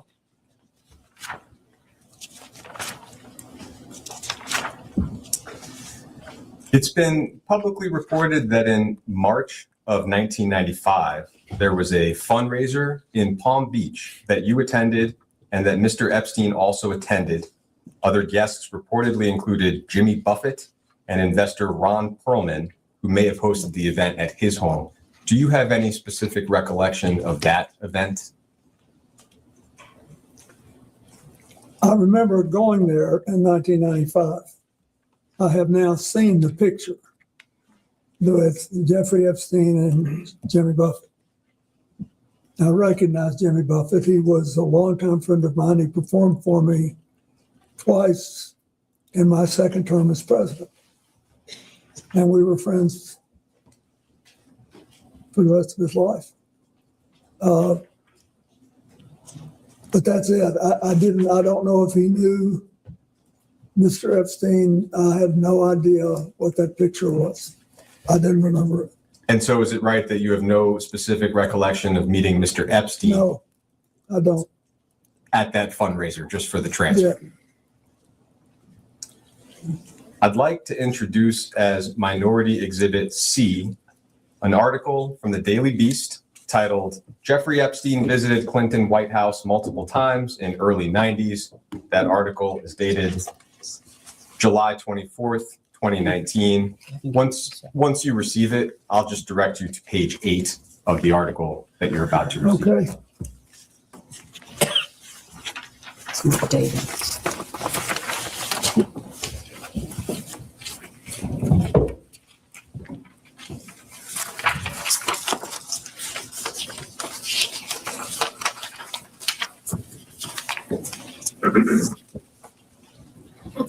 I'll give you a moment to look that note over, and then I'll read the relevant portion into the record. Page 8. Yeah. Okay.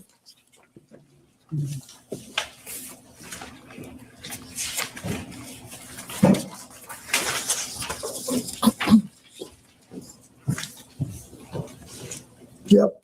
So you can see here that on April 27th, 1995, Lynn Forrester, now Lynn Forrester de Rothschild, sounds like served on a few committees or boards under your administration, wrote you a note. I'll just read part of that note out loud. "Dear Mr. President, it was a pleasure to see you recently at Senator Kennedy's house.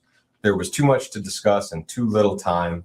Using my 15 seconds of access to discuss Jeffrey Epstein and currency stabilization, I neglected to talk to you about a topic near and dear to my heart, namely affirmative action and the future." And that's the end of the relevant portion. I just wanted to ask whether you have any specific recollection of this note or of your conversation with Ms. Forrester. I don't.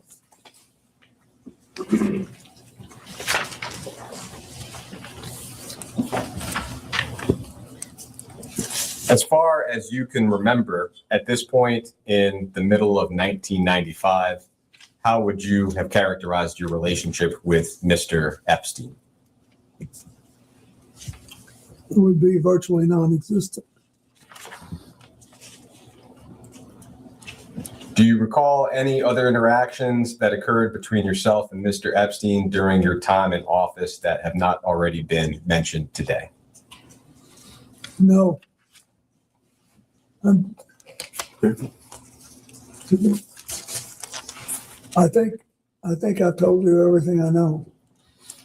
In October of 1999, toward the end of your time in office, we know that Epstein contributed $20,000 to the First Lady's joint fundraising account. Would you have any memory or knowledge of that particular contribution? No, was that for a White House related thing? No, joint fundraising, he means the Senate. Oh, no, I didn't know that. Okay, I am going to move to the years after your presidency. We'll do this in chronological order as well. Your second term ended in January of 2001.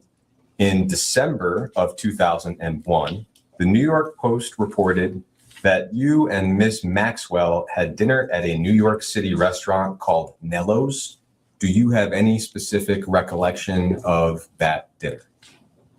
No. How do I know? I didn't. Nor do I remember the article.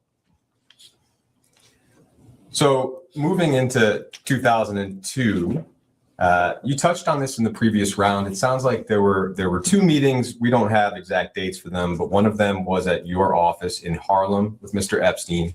The other was at Mr. Epstein's home in New York City. Could you just repeat for us, what do you recall about each meeting, maybe starting with your office in Harlem?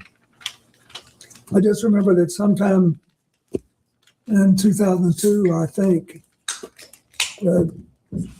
he paid a visit, and he had become, I think it was either after or just before we started the flights. But he obviously was going to be a serious supporter of the foundation, and I think he paid a visit. I was flattered he wanted to see my office. I liked it. And then the meeting at his home in New York City, did I hear you say in the previous hour that Mr. Epstein was not actually there? I said that when I wrote my book and talked about it, and when I've talked about it in the past, I realized I talk as if he were there, and of course he was there. And I started trying to picture the nice man on the staff that showed me around. And now I'm just being honest, I don't remember whether he was there or not. He could have been there, but I don't remember. As far as you can recall, would the purpose of that meeting also have been related to Mr. Epstein's support of your work through his plane, for example? Yeah, the reason we went by, regardless of who was there, was that my staff we finished an event in New York City that at a place, and Lord knows how many I've done since then. I don't remember what it was for, but it was in New York City. And my staff, they said, we're only a couple of blocks from Epstein's house. It's a converted elementary school. He's very proud of it. And I think, it'd be a nice thing to do since it's early. You could just go by and take a look at it. So that's what we did. Do you recall seeing anything or anyone in his home that was suspicious or reflected abnormally young women or girls? No, the only people I saw there that night were staff. And him, if he was there, I just don't remember. Do you recall seeing any images of young girls or women at Epstein's home? No. So moving to some of the travel on Mr. Epstein's plane, and we have specific dates for a lot of that. I'd like to move through that chronology of known trips, just one at a time in order. To begin, flight logs indicate that on February 9th of 2002, and we'll give you the logs, you flew on Mr. Epstein's plane from Miami to Westchester County, New York, with Epstein, Maxwell, and some others. And you mentioned this flight in the previous round as well. I will introduce that flight log as Minority Exhibit D. And we'll give you a moment to receive that and take a look at it.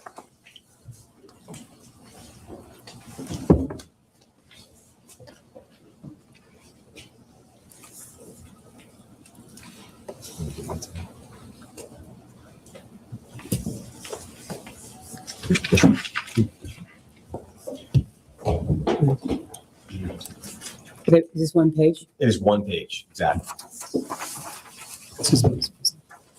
And the flight in question, the leftmost column has the number 9 on it, and you can see your name at the beginning in one of the middle columns. Excuse me, Yeah. at the top, it says 15. Were you talking about a date?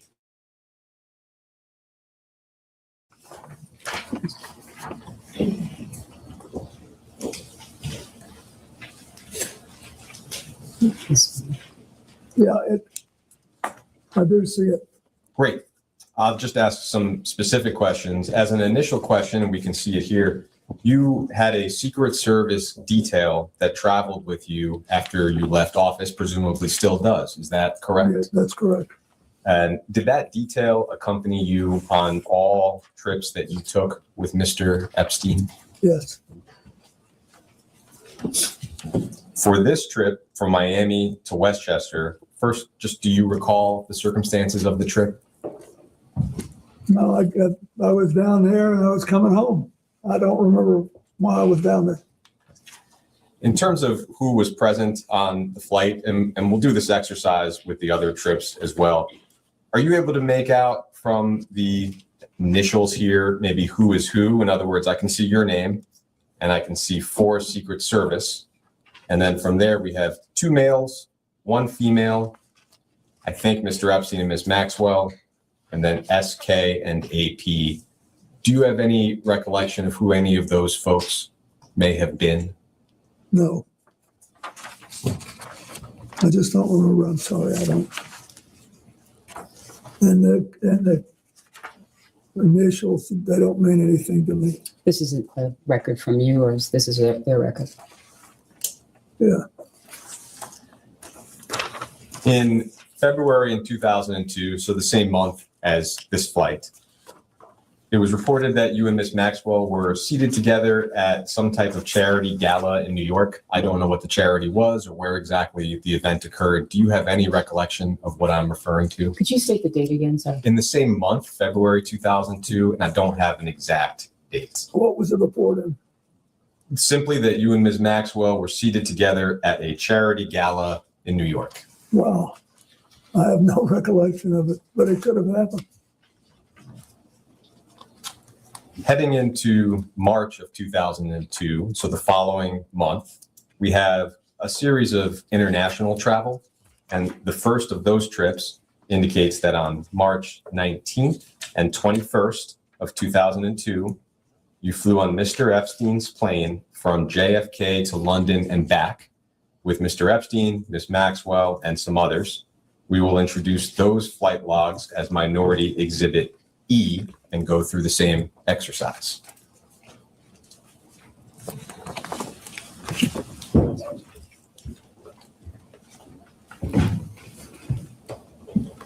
Thank you.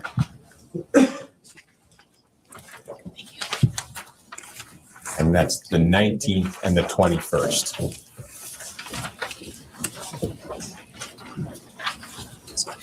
The 19th and the 21st? Yes.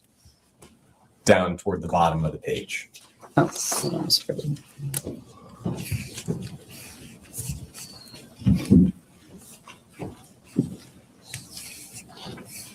Was this a flight to London? Yes. Yeah, this says we had 10 Secret Service agents. So I guess just to start with, do you recall the circumstances or the reason for this trip? And this was when? This was March of 2002. I don't, but keep in mind, there was a lot of stuff going on. India, in the late January, 4 days after I left office, had a horrible earthquake. And lots of people died. And I called the Prime Minister of India, Mr. Vajpayee, who belongs to the current leader's party, but was much less uber nationalist. And I asked him if I could help. And he said, yes. He said, I have the money and organization to fix the big cities, but not the smaller towns and we need schools, we need hospitals, we need all the stuff rebuilt. Will you help? So that's the first thing I undertook to do, even before the AIDS thing, after I left the White House. So I was there. So by March of 2002, the next year, we were still working on that. And then the South Asian tsunami hit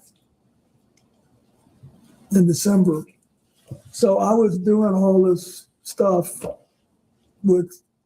and also trying to get set up at home too. So that's why it sounds unusual for me to have 10 Secret Service agents, but I must have been going to several stops. And is it the same for you when you look at some of these names? I can make out the name Naomi Campbell. Do you have any recollection of Naomi Campbell being on this flight? Naomi, when we went to Europe once, I think she went on one. She was a friend of Doug's, and that's what I remember. Let me see. Yep. And Jeffrey, Ghislaine. I don't know who the other two are. Looks like Doug Band is listed there, and that. Yeah, he's there, but SK, I don't know who that is. Okay, great. Thank you.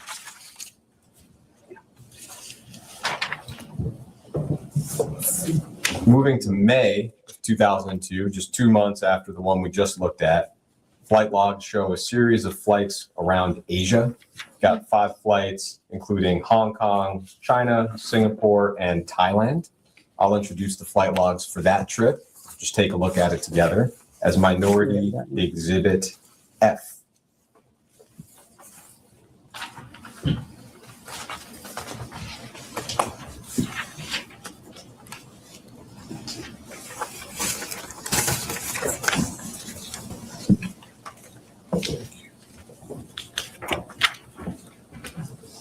You still need it, right? We do need it. Thank you.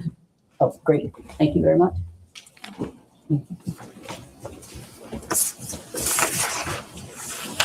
You said So what? those are from the 22nd to the 25th.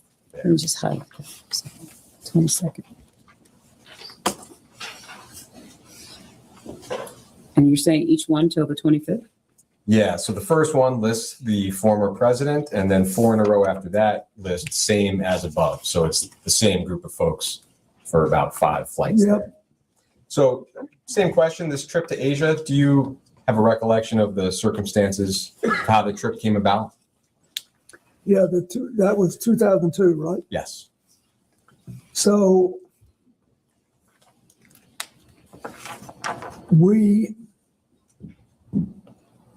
and when was the tsunami? Was it at the end of 2002 or the end of 2001? That I'm not sure of.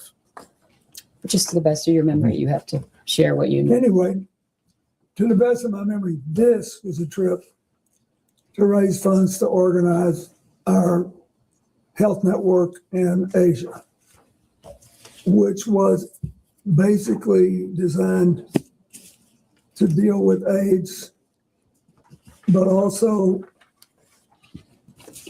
I was heavily involved in the reconstruction of India after the earthquake there. And was asked to do it by the Prime Minister and later by the UN. So I was involved with that. And do you have any recollection of who these individuals on the flight were? For example, there are a few female names. I think one is Janice, one is Jessica. When you look at the log, do you have any recollection of who's who? No. She may have been a flight attendant, I don't know. Do you have any recollection of the flights themselves? I mean, of this not the particular flights flight? themselves. This group of flights. I remember we made several stops and you mentioned them and we're going there, but that's all I remember. To the best of your recollection, whether with respect to the flights or the trip itself, did you ever witness or become aware of sexual abuse of any kind? No. We then have logs showing 2 flights in July of 2002, and I will introduce those as Minority Exhibit G. Give you a moment to receive those.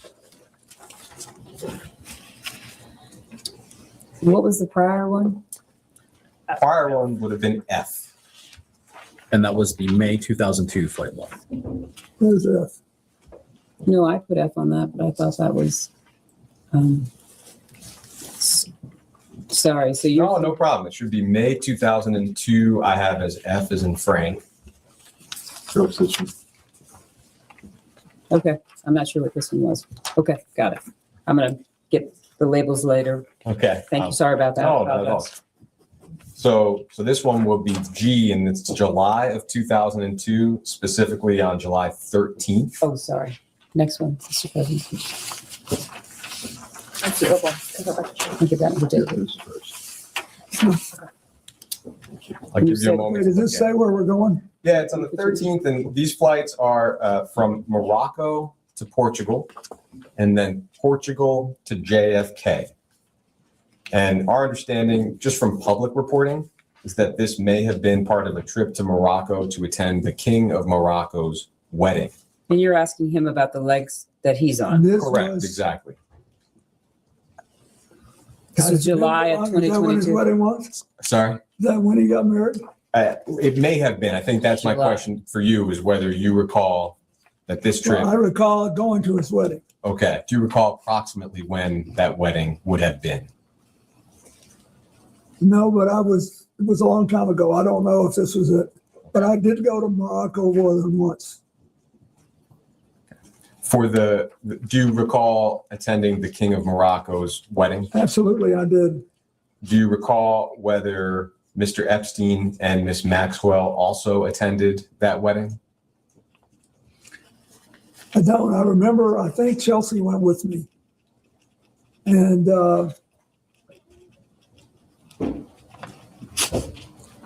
I remember because my late mother-in-law loved Morocco, and Chelsea was there with her once and she wanted to go. So we went, and it was really nice. I was very close to the king's father, and I marched in his funeral when he died. And so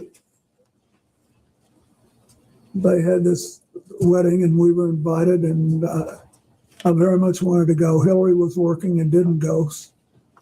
Chelsea did, and I think Huma was with us too. I think. There's been some reporting that you may have invited Mr. Epstein and Miss Maxwell to the King's wedding. It sounds like, but please you tell me, do you have any specific recollection of that? I don't remember. Do you have any specific recollection of these 2 flights, which may or may not have been part of the King's wedding? They're from Morocco to Portugal and Portugal to JFK. Mr. Epstein and Miss Maxwell were on the flights, as well as yourself. When I was coming home. He's just asking you about these 2 legs, and he's asking you, do you have any recollection of these 2 legs of the flight? No, I did. I remember the wedding very well and all the stuff that happened, but that's all. I don't remember it coming or the going. Thank you. In September of that year, we have the trip that I think a lot of folks are aware of. This is a trip to Africa in September of 2002. The trip started at JFK, ended in London, stopped in Ghana, Nigeria, Rwanda, Mozambique, and South Africa. Some high-profile figures were on board, including actor Kevin Spacey and comedian Chris Tucker, as well as Mr. Epstein and Miss Maxwell. I will introduce those flight logs as Minority Exhibit H. I'll give you a moment to receive them. Thank you.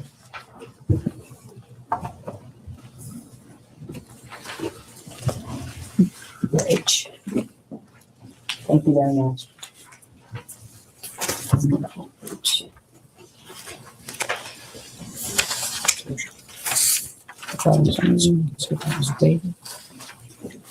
So this is a two-sided document, and the flights are at the bottom half of the first page and one flight at the top of the second page. Starting at the 21st? Yes. Sure. Okay, Starting there. I'll just ask you generally before we look at the log specifically. What is your recollection of how this trip to Africa came about? well, this is where most of our work was going to be done. And what month is this? This is, I believe, September of 2002. So, and the countries we were going to represent places where we had operations. Like Mozambique, for example, had a big AIDS problem and we were trying to help. And there was, so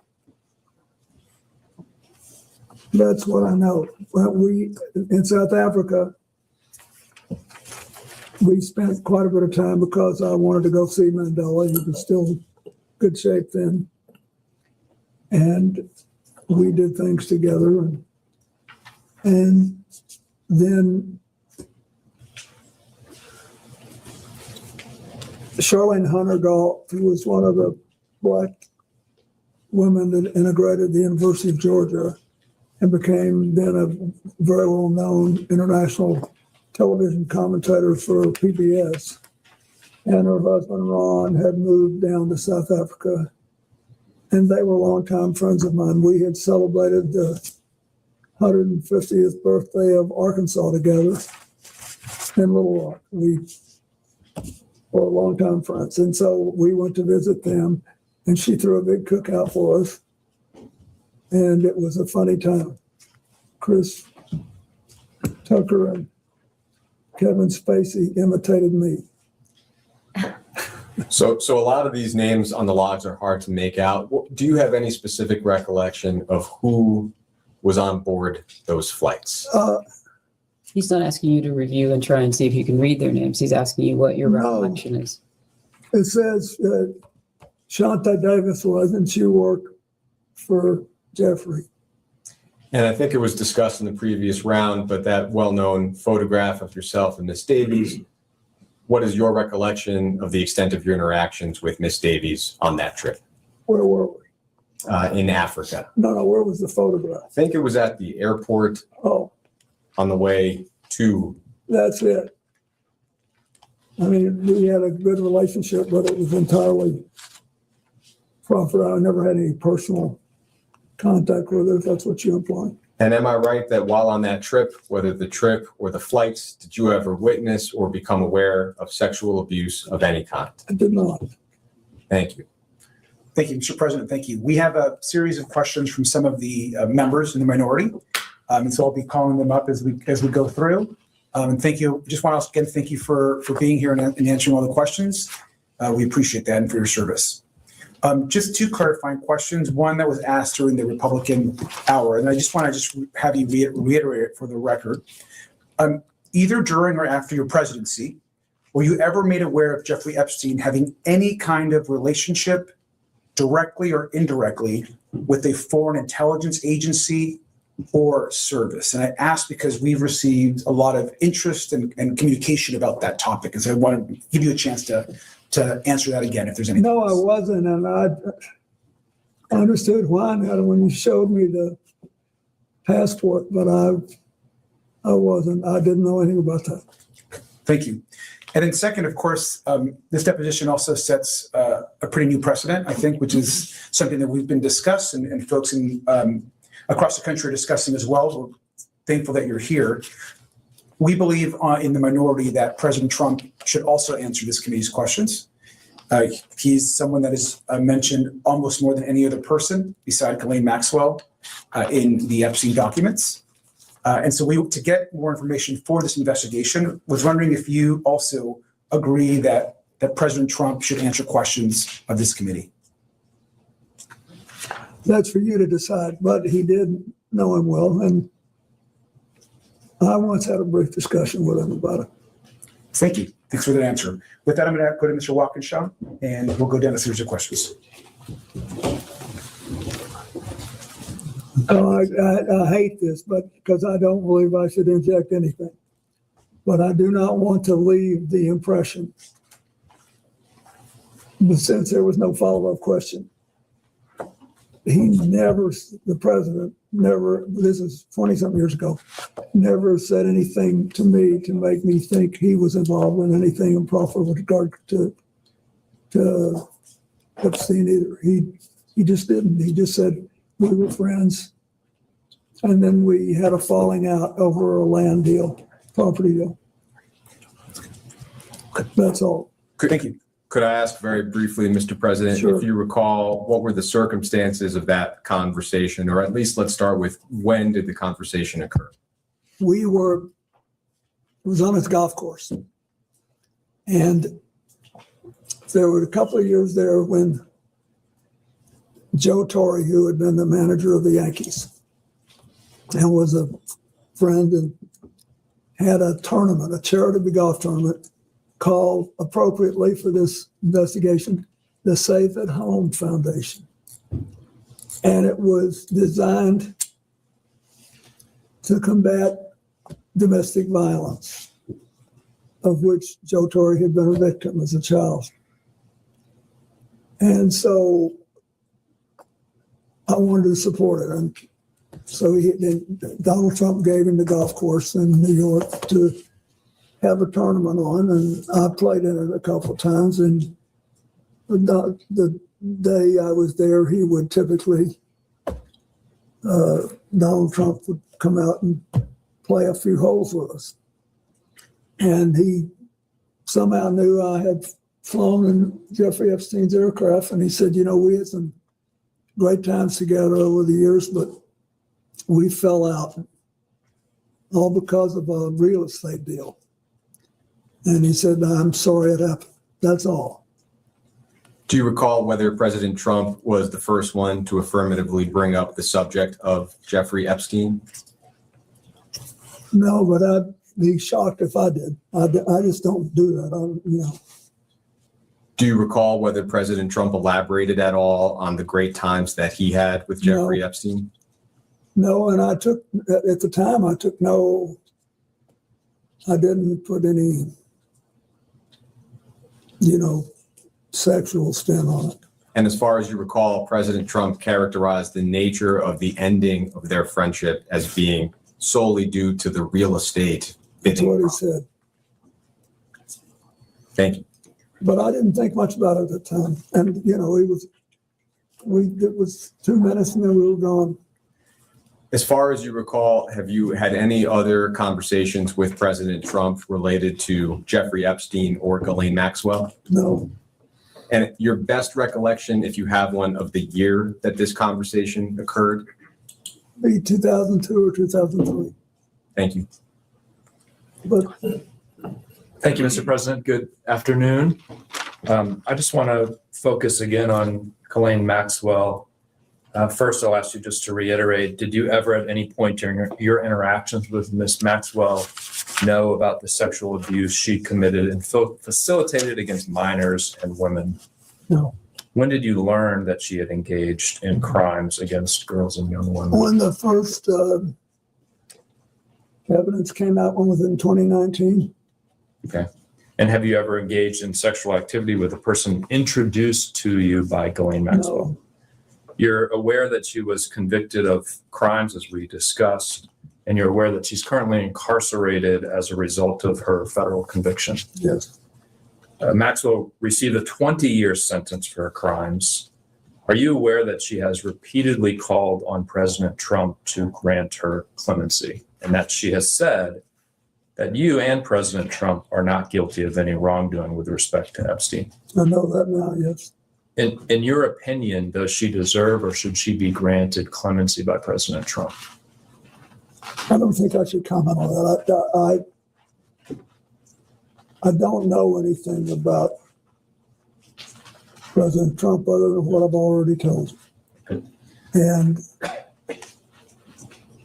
I thought That was a mistake to pardon everybody in the January 6th case. And I think that this thing was really hard for me when it came out because we had been friendly with Ghislaine. I was sad, but it was terrible what she did, and she has to be punished. Somebody besides me should make a decision on what it is. So she got 20 years, and there it is. Okay. Mr. President, on July 24th, 2025, the Deputy Attorney General and President Trump's former personal attorney, Todd Blanche, conducted a closed-door interview of Ms. Maxwell at her then low-security prison. On August 1st, 2025, just a few days after that interview, she was transferred to a lower security prison where she's afforded a list of amenities, personalized meals, playtime with puppies, a transfer that I think most Americans agree is inconsistent with the very serious crime she was convicted of. Do you have any opinion on her transfer to that lower security prison and the amenities she's been granted? Did it seem strange to you when you learned of that? I think you're in a better position to find out what happened than I am. Okay. When you were president of the United States, was it common for your Deputy Attorney General to directly conduct interviews of witnesses and/or federal inmates? Was it? You were there. You have to testify what you know, He's what asking, you recall. yes, he's asking, did you ever send a Deputy Attorney General to? To the best of my knowledge, I did not do that. All right. Thank you, Mr. President.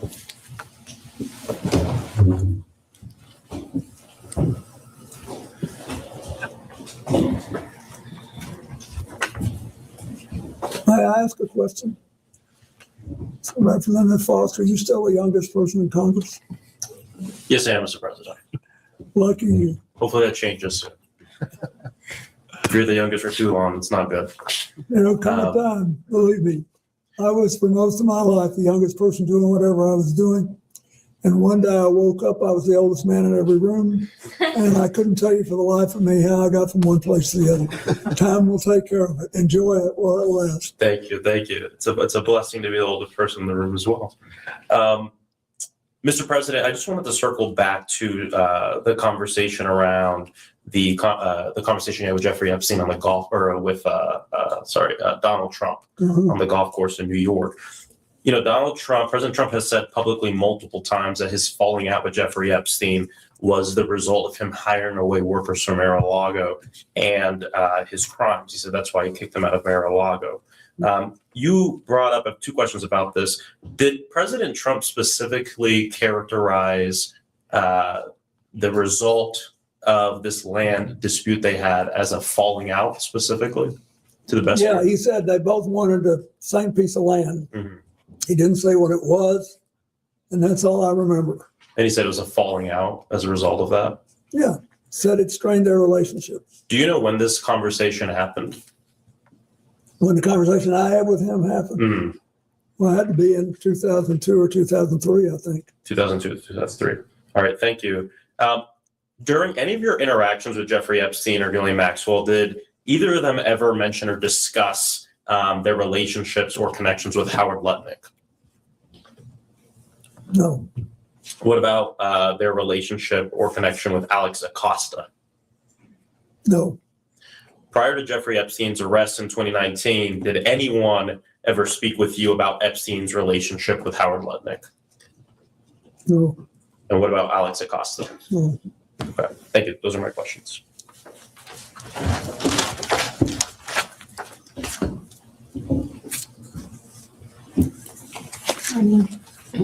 Good morning, Mr. President. Good morning. I'm Melanie Stansbury. I represent New Mexico's 1st Congressional District, and it's an honor to have you and your council here. This is a very important investigation, and we obviously have a lot of questions. And for me personally, this case is all about justice for the victims. And I really appreciated in your opening statements, your statement about nobody being above the law, including a president. And I think it's important that we are setting the precedent for Congress establishing oversight and subpoena power over a president. And I believe Donald Trump should and will ultimately be in front of this body. And I also appreciate what you said about women and girls who were abused by Jeffrey Epstein deserving justice and healing. And that's where I'd like to focus my questions. And in particular, I want to focus on 3 survivors who have shared stories that involve you. So I want to begin with Maria Farmer. Do you know who Maria Farmer is? Maria Farmer was employed by Jeffrey Epstein and abused by him for a number of years. And she first reported her abuse to the New York PD and FBI in 1996. And she states that she has personal knowledge that you visited Jeffrey Epstein's house 3 to 4 times while you were the sitting president between 1995 and 1996. And she says she knows this based on photographs that Ghislaine Maxwell showed to her, as well as discussions with the staff. So let me ask you, Mr. President, did you visit Jeffrey Epstein's house while you were president? I do not remember doing that. I do not believe I did. How do you explain this discrepancy? Objection calls for him to speculate. I can't speculate. But all I can tell you is I don't remember being there. Okay. Moving on to Virginia Roberts Giuffre. Are you familiar with her? Mm-hmm. As has already been established, she has stated in numerous sworn statements, including a sworn deposition in the Maxwell trial, that she saw you on the island with Jeffrey Epstein. And in fact, this morning, her family shared her diary with me. And in it is a quote wherein she writes, quote, Bill Clinton met 2 times island with 2 girls, CT, GM, and JE. What is your reaction to that? It's not true. Do you have any dates associated with that? Were there dates on the diary? I don't have that information, but we'll be happy to share it with you. Terrific, because I think there are also records that would reflect where else he would have been. So thanks. Did she say that in her book? This is from her personal diary that her family shared with us. But the book came out more recently. Did she say that in the book? I'm just reading you the entry from her diary that her family shared with me. I think she ultimately reached a different conclusion, although I had no contact with her. Okay, well, I just want to make sure that it's on the record that is Virginia Giuffre's statement. Did you ever fly in a helicopter with Ghislaine Maxwell? Ever, anywhere? I have no idea. Okay, well, at least one of the survivors claims that you flew in a helicopter with Ghislaine Maxwell to the island. Did you ever? Then I did not do that. I've never been to that island. Okay. The third person I want to talk about briefly is Shantae Davies. I know we've already mentioned her here today. I know you've already mentioned that she was listed as a flight attendant on the trip to South Africa in 2002 that you took with Jeffrey Epstein. Are you aware that Shantae Davies is a survivor who claims she was abused for 3 years, including during that time period? I am now. And are you aware that Jeffrey Epstein recruited his victims through calling them masseuses? No. You're not aware that Jeffrey... But it doesn't surprise me. I mean, I didn't know that, no. Knowing that Jeffrey Epstein recruited hundreds of minors as masseuses to massage him, and knowing that this victim, who was a survivor 3 years of his sexual abuse as a masseuse, was on the plane, does that make you think about the massage you received from her differently? Can I just interrupt? You're saying knowing, you know that. He was saying that he was unaware that that's how Mr. Epstein was recruiting his individuals. I'm asking if today, hearing this... Have you seen the picture? I have a copy of it right here. Yes.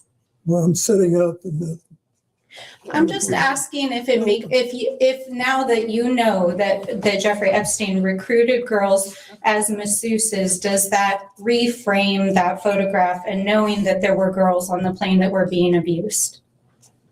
Objection. It states facts not in the record. You can ask this witness what he thinks or remembers about anything that happened, but I don't think it's right to ask him to speculate. She wants to know if I feel bad about it. Yes. I'm not, I think what I'm trying to get at is that there is a culture that surrounded Jeffrey Epstein in which rich and powerful people saw young women that were survivors who were being abused and didn't say anything and didn't do anything. So is your question? Part of what I'm trying to do is to ask you, we know there was a survivor that was on the plane. You've stated that you didn't know she was a survivor. I understand that, but I'm asking now that you are aware that Epstein was recruiting survivors as masseuses, does this make you rethink what you saw as you were traveling and interacting with him? So he has already spoken to. Wait a minute. I want to make sure that you are clearly answering her question. He's already stated what he saw and what he knew. And so what you're now asking him is, given what you've now shared with him, does he think any differently about what he saw and what he knew? Thank you. Yes, thank you. I wish Shantae had told me. I liked her. Mm-hmm. But I didn't think it was anything unusual. I can't tell you how many airplanes I've been on where rich people asked me to go and they had someone offering a massage. You know, all these boats that you go on and all that, they all do that. And usually I don't do that. I'm not into this. Well, that certainly raises some other questions about people offering free massages on boats, et cetera. But I do want to enter a couple of exhibits into the record, and I know council is prepared to pass them out. And while that is occurring, we're going to introduce this exhibit. What is it? Exhibit I, it'll be Minority Exhibit I, which is a FBI PowerPoint that was included in the files that were released as part of the Epstein Files Transparency Act. And then I would like to introduce this exhibit, which is Exhibit J, which is a internal correspondence emails between the FBI. And though I'm short on time, what I'll describe in both these exhibits is that your name appears in FBI tip sheets as having attended parties in Jeffrey Epstein's presence in which sexual activities were occurring. Did you ever attend a party of any kind or an event with Jeffrey Epstein in which sexual activities were occurring? Okay.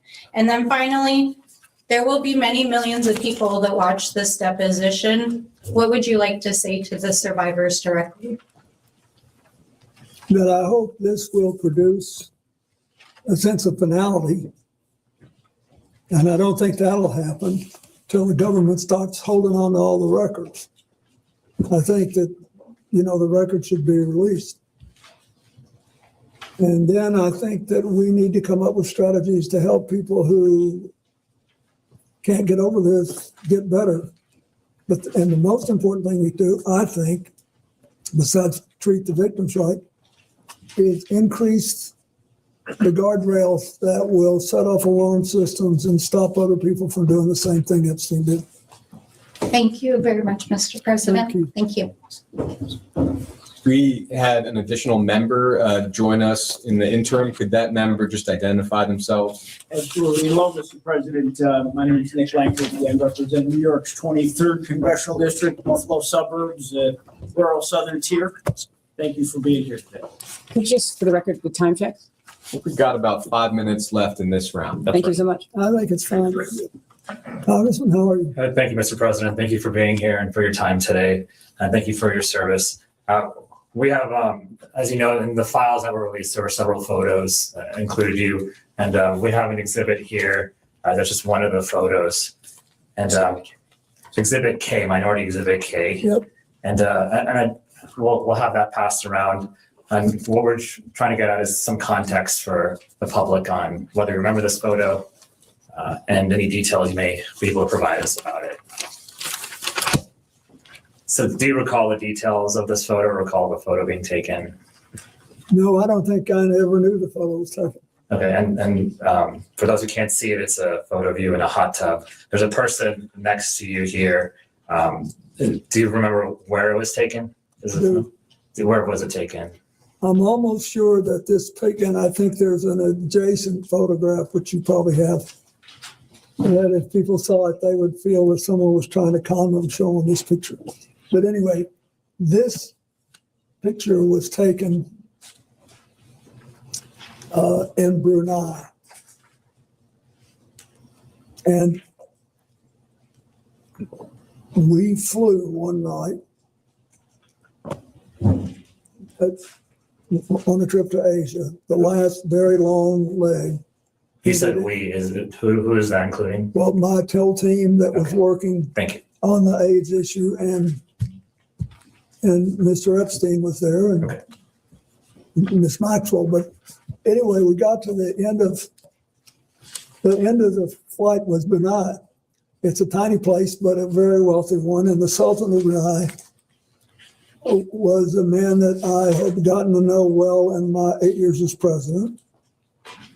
And his first involvement with international matters was basically to join the Asian Pacific Economic Leaders Conference, which I started and which he attended. And then he was very proud of that. And he hosted, his time came to host it. You know, you do these things in a rotation. And it came either at the very end of my term or maybe the next year. Anyway, he wanted, when he knew I was coming, and he said he wanted to help me with my AIDS initiative, and he invited me to stay there.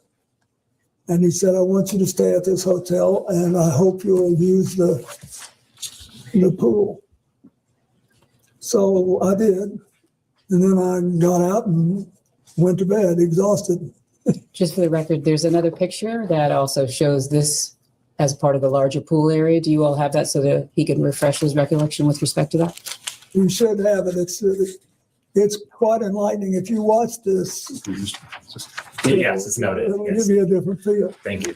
Okay. We don't have it with us right now. Okay. We do. Thanks. I just have it wanted to as make well. sure he knew the And so context. were there other people in that pool or hot tub with you as well? I don't think there's anybody in the hot tub. I didn't forgotten that there was anybody in the hot tub, but it was big, but it was about. Well, He's asking you in the pool it appears area. this photo, there's a girl over here. Is there someone? Yeah, I don't know who that is. But he's also asking in the pool area were there other Yes, individuals? I don't know who that is.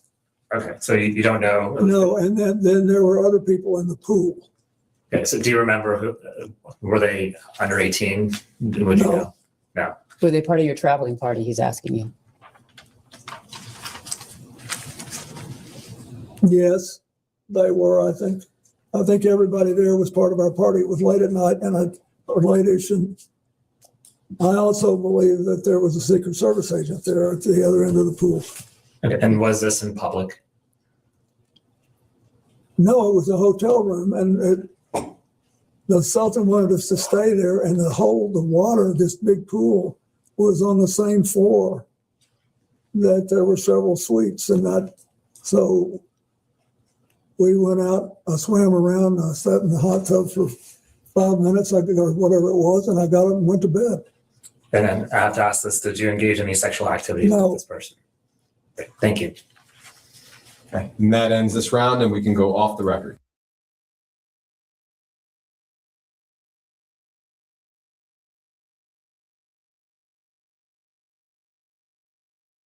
All right, we'll go back on the record.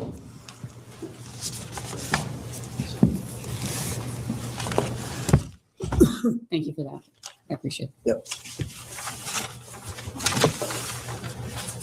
Ready to go? Yep, we'll start with Rivers. Wonderful. Hello, Mr. President. How are you? Fine. Good. Thank you so much for being here with us. Being horse. Oh, you're fine, Mr. President. Mr. President, I want to make my questions as quick and as painless as possible so we can move on with the day and hopefully not keep you here for too long. First question I have for you, Mr. President. Have you ever lied in a deposition? No, Have you ever lied while under oath? no, Thank you. Were you personally aware that Jeffrey Epstein visited the White House 17 times during your presidency? At the time it happened? Yes. No, at the time it happened, I was not. Do you know, so Jeffrey Epstein never asked to meet with you personally in the White House while you were president during those 17 visits? Not to my knowledge. Would you know who he was meeting with? No. Okay, I well, didn't know he was coming. is that standard protocol for the president to not know of someone who is attending, visiting the White House 17 times So wait, excuse me, just to be clear. while you were The president? White House office, which has 1,600 employees, you're speaking of the White House office? Yeah? Yes. No, I think that most presidents don't have a clue who's coming in every day unless it's somebody of personal interest to the president. Yes, and you did have a familiar relationship with Jeffrey Epstein, correct? No, I wasn't aware I'd ever met him when I was president. While you were president. We are trying to establish if Jeffrey Epstein was a foreign or potentially even a domestic asset of some kind. Do you have any reason to believe that he was trying to seek access to classified materials, intelligence reports, or sensitive government information? No, I knew nothing about this story until it came up. I was glad to see that picture of the Yes, and felony Mr. President, passport. sorry to interrupt you. Mr. President, since knowing Jeffrey Epstein and knowing that he had visited the White House, were there any conversations from your associates, any White House staff, or anyone familiar with the meetings that said he was seeking detailed information about government relationships? Does that question relate to back in the day or now? What's the time of the question? I'm asking, since you have been aware, any time since after you were aware that Jeffrey Epstein visited the White House 17 times, has there been any conversations with anyone that you are aware of that Jeffrey Epstein was seeking sensitive government information? That's to the best of your recollection. To the best of my knowledge, no. Yes, sir. Thank you. And moving on, at any time while you were traveling on any aircraft owned, leased, or otherwise affiliated with Jeffrey Epstein, did you engage in sexual relations or sexual activities with anyone other than your wife? No. During any such flight, did you witness or have knowledge of any other individual engaging in sexual activities with any female passengers? No. In 2002, you participated in a 10-day multi-country trip to Africa while traveling on a Boeing 727 owned by Mr. Jeffrey Epstein. This trip was organized by Ghislaine Maxwell. Do you recall this trip, Mr. President? I recall the trip, but I don't know that it was organized by Ghislaine Maxwell. Yes, sir. I believe we were going places that I needed to go for my work in Africa. Yes, sir. Internal FBI records describe the aircraft as having a section with couches adjacent to which a sliding glass door leading to another compartment. There was a bed. Are you familiar with the layout of this aircraft that you traveled on? I'm familiar with the fact that there was a bench that turned into a bed at the end of the passenger seats. And no other bed you are familiar with? Did you ever go into any part of the aircraft with a bed that you perhaps lied on or utilized? I'm familiar with the bench. Yes. It turned into the bed. Yes. I do not believe I ever went into the back section. And at any time while traveling on such aircraft, do you remember utilizing either the bench that laid? I'll keep it as one option for now. Do you remember utilizing the bench as a bed? Was it laid out as a bed? Do you remember? I don't remember, but that doesn't mean I didn't. I'm familiar with the note. Yes, sir. FBI internal records relay testimony from Dr. Greg Bledsoe, who participated on the 2002 Africa trip. Did Dr. Bledsoe describe multiple millionaires? Dr. Bledsoe does describe multiple millionaires and billionaires on the plane. Do you remember any of the names of those individuals, potentially even the actor Kevin Spacey? Yeah, Kevin was on the plane.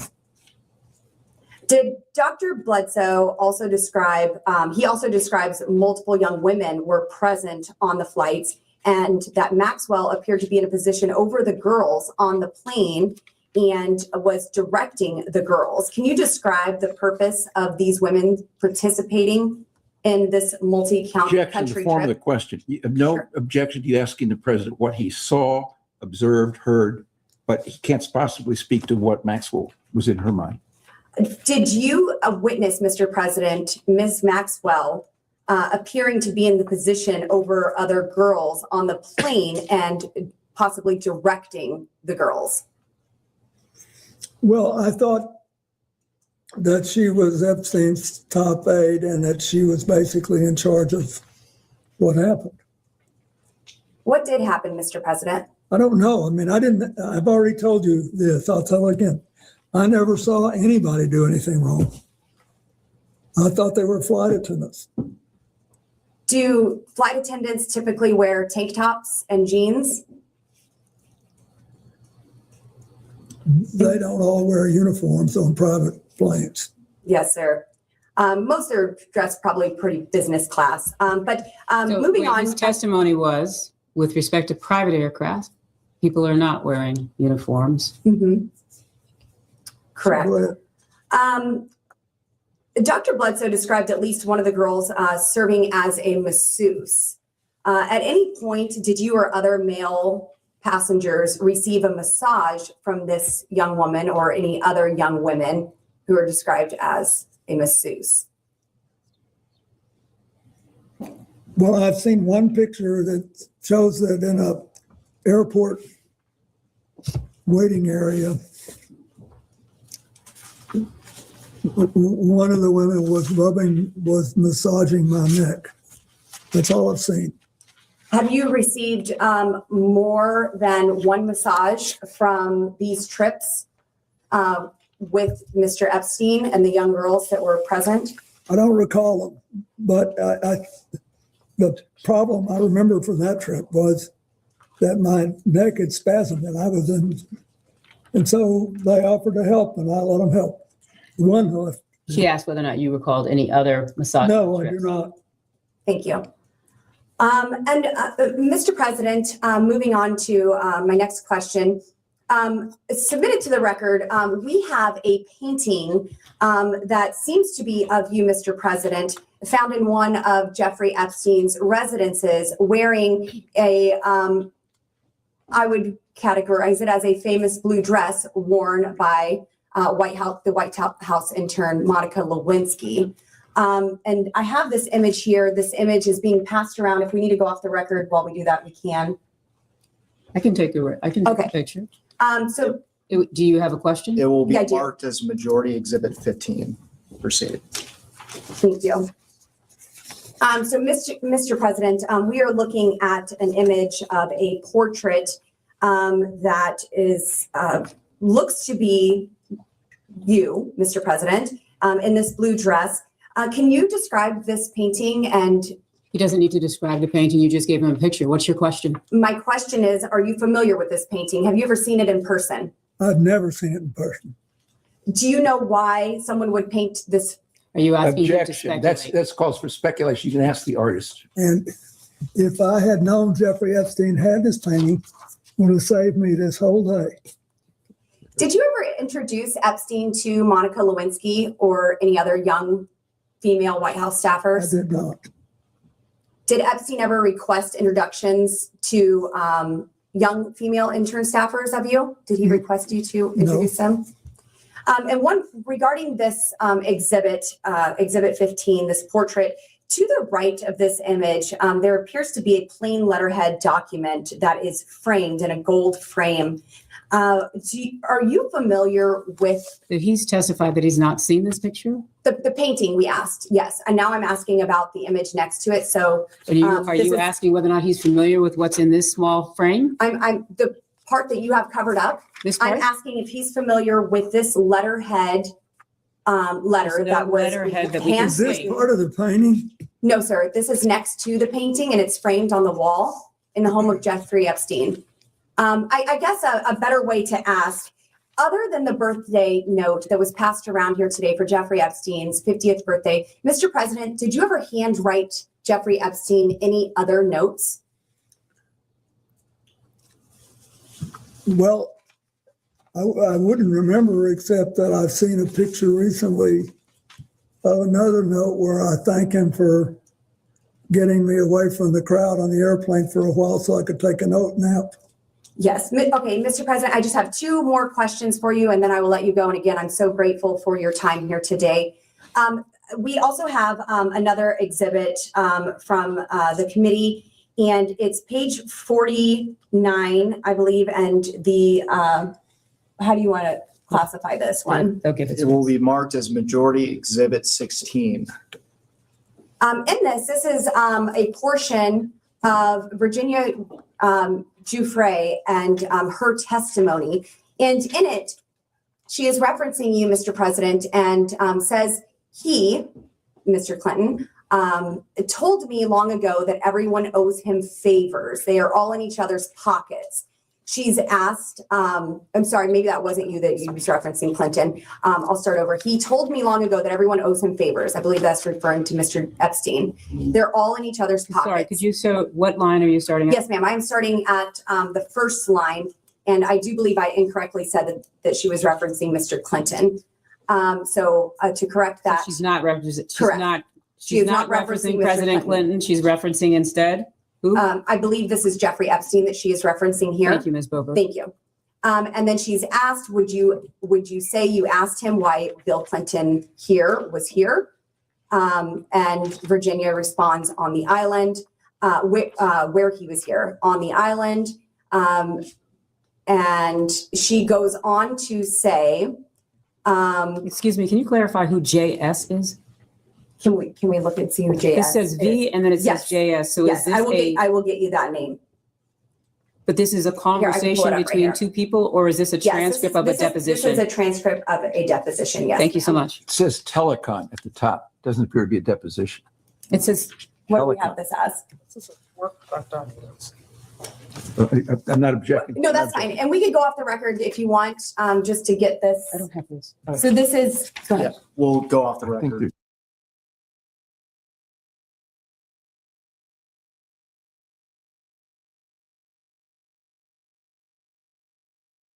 We can go back on the record. Thank you very much. And this is a long dialogue between Mr. Jack Scarola and Virginia Giuffre, and I will summarize this.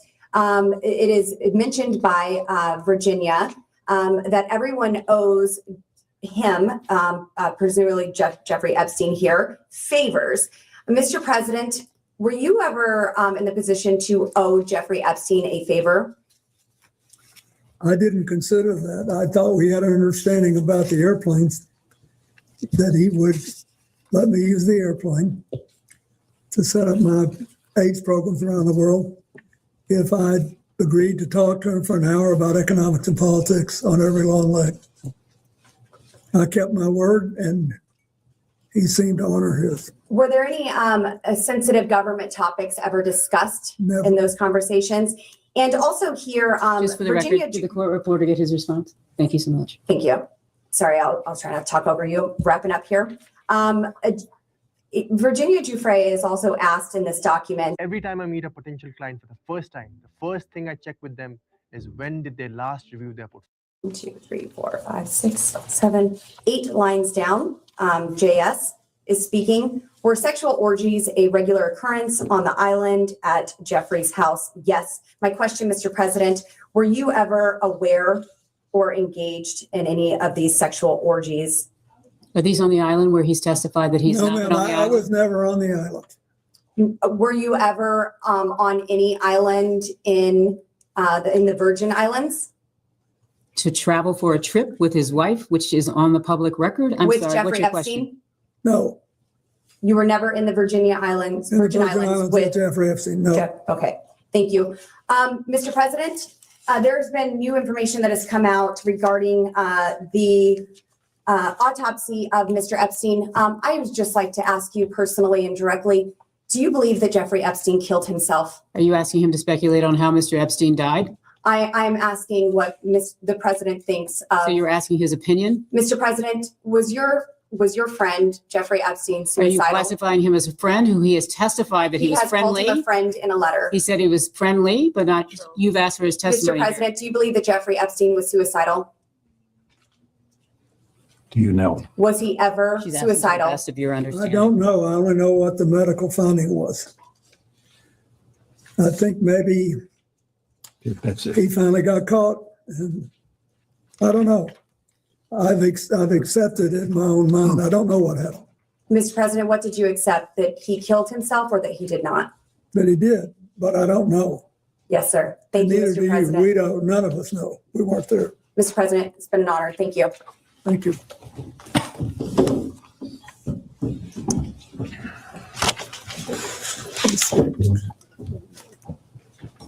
Mr. President, in the previous hour, you discussed your relationship with Ms. Maxwell, and I have a few general follow-up questions. And I may make you repeat yourself, but I'll try hard to not ask you questions you've already answered. First, can you characterize your relationship with Ms. Maxwell after your presidency?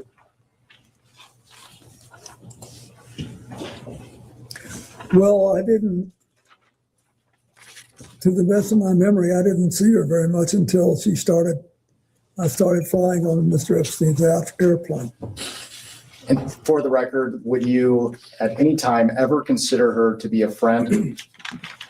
Oh, yes, I would. What years would you consider her to be a friend? I don't know, when she started going with Ted Waite, I saw her more frequently because I saw him more frequently. Then she was around CGI. So if you compare the time I spent with her to the time I spent with Mr. Epstein, I spent more time and I felt that we were better friends. How did you typically communicate with Ms. Maxwell? When she showed up at something that I was doing, or was like. So in person? At CGI, yeah. I bet I never talked to her on the phone more than twice in my life. And what were the nature of your communications with Ms. Maxwell? What you recall?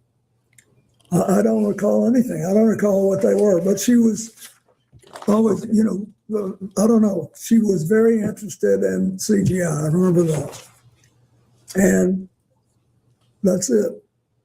And for the record, Mr. President, did you ever have any communications with Ms. Maxwell related to young women or girls? No.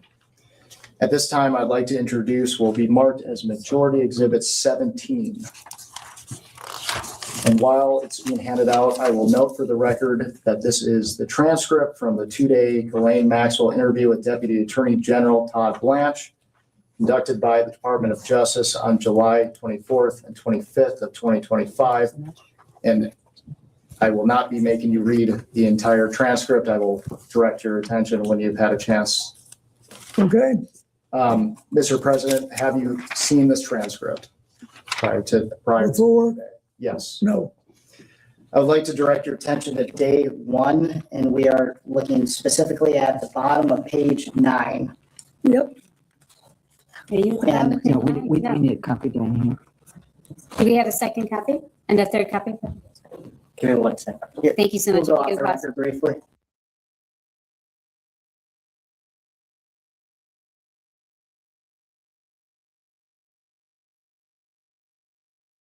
We will go back on the record. Yep. During Ms. Maxwell's interview, she stated that President Clinton was her friend, not Epstein's friend. Is that accurate? I'd say that it was accurate to say that I felt closer to her than to him. And for the record, why was that? Because I had seen her more and because she was very good friends with Evelyn Rothschild and his wife Lynn, whom I knew and was in regular touch with.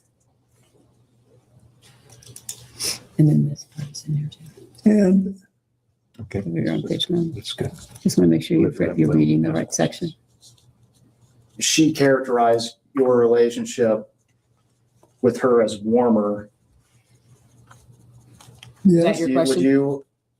would you agree with that? Warmer than with Jeffrey Epstein? Correct. oh, yes, but it was not in any way sexual. At this time, I'd like to direct your attention to day 2 of the transcript. And now we are looking at the bottom of page 12, and it is page I see it. 258 and 259. This is interesting. Wait, pardon me, sorry, I'm not with you. The bottom of page 12 says 42 to 45. Of day 2. Oh, sorry, I apologize. Okay, Day 2, page 12, Yes. page 252. 257 to 260. Mr. President. Okay, 258 and 259. okay, got it. Can you hold No. 1 second? Can you wait?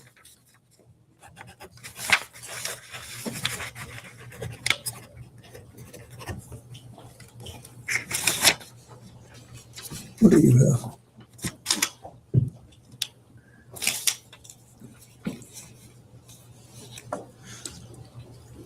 Two 259, Correct. got it.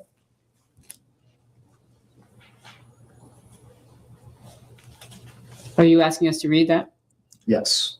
All of 258 and all of 259? Correct.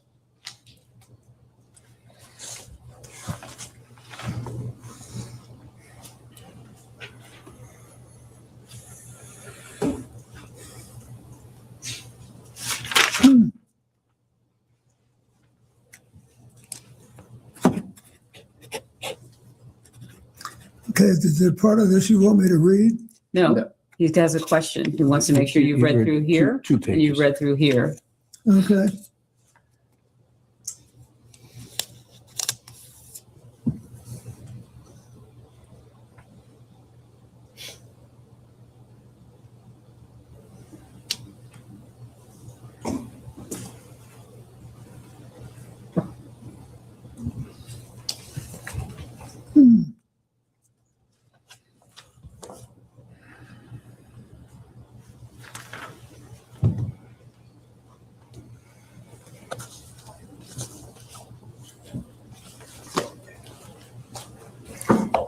He's asking about these two.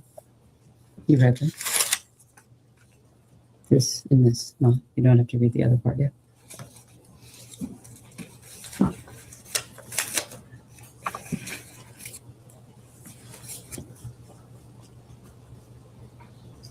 Ready? Yes. Got it. Mr. President, you've had a chance to review the transcript. Here, Blanche asks Maxwell if she has ever visited your home in Chappaqua, to which Maxwell testifies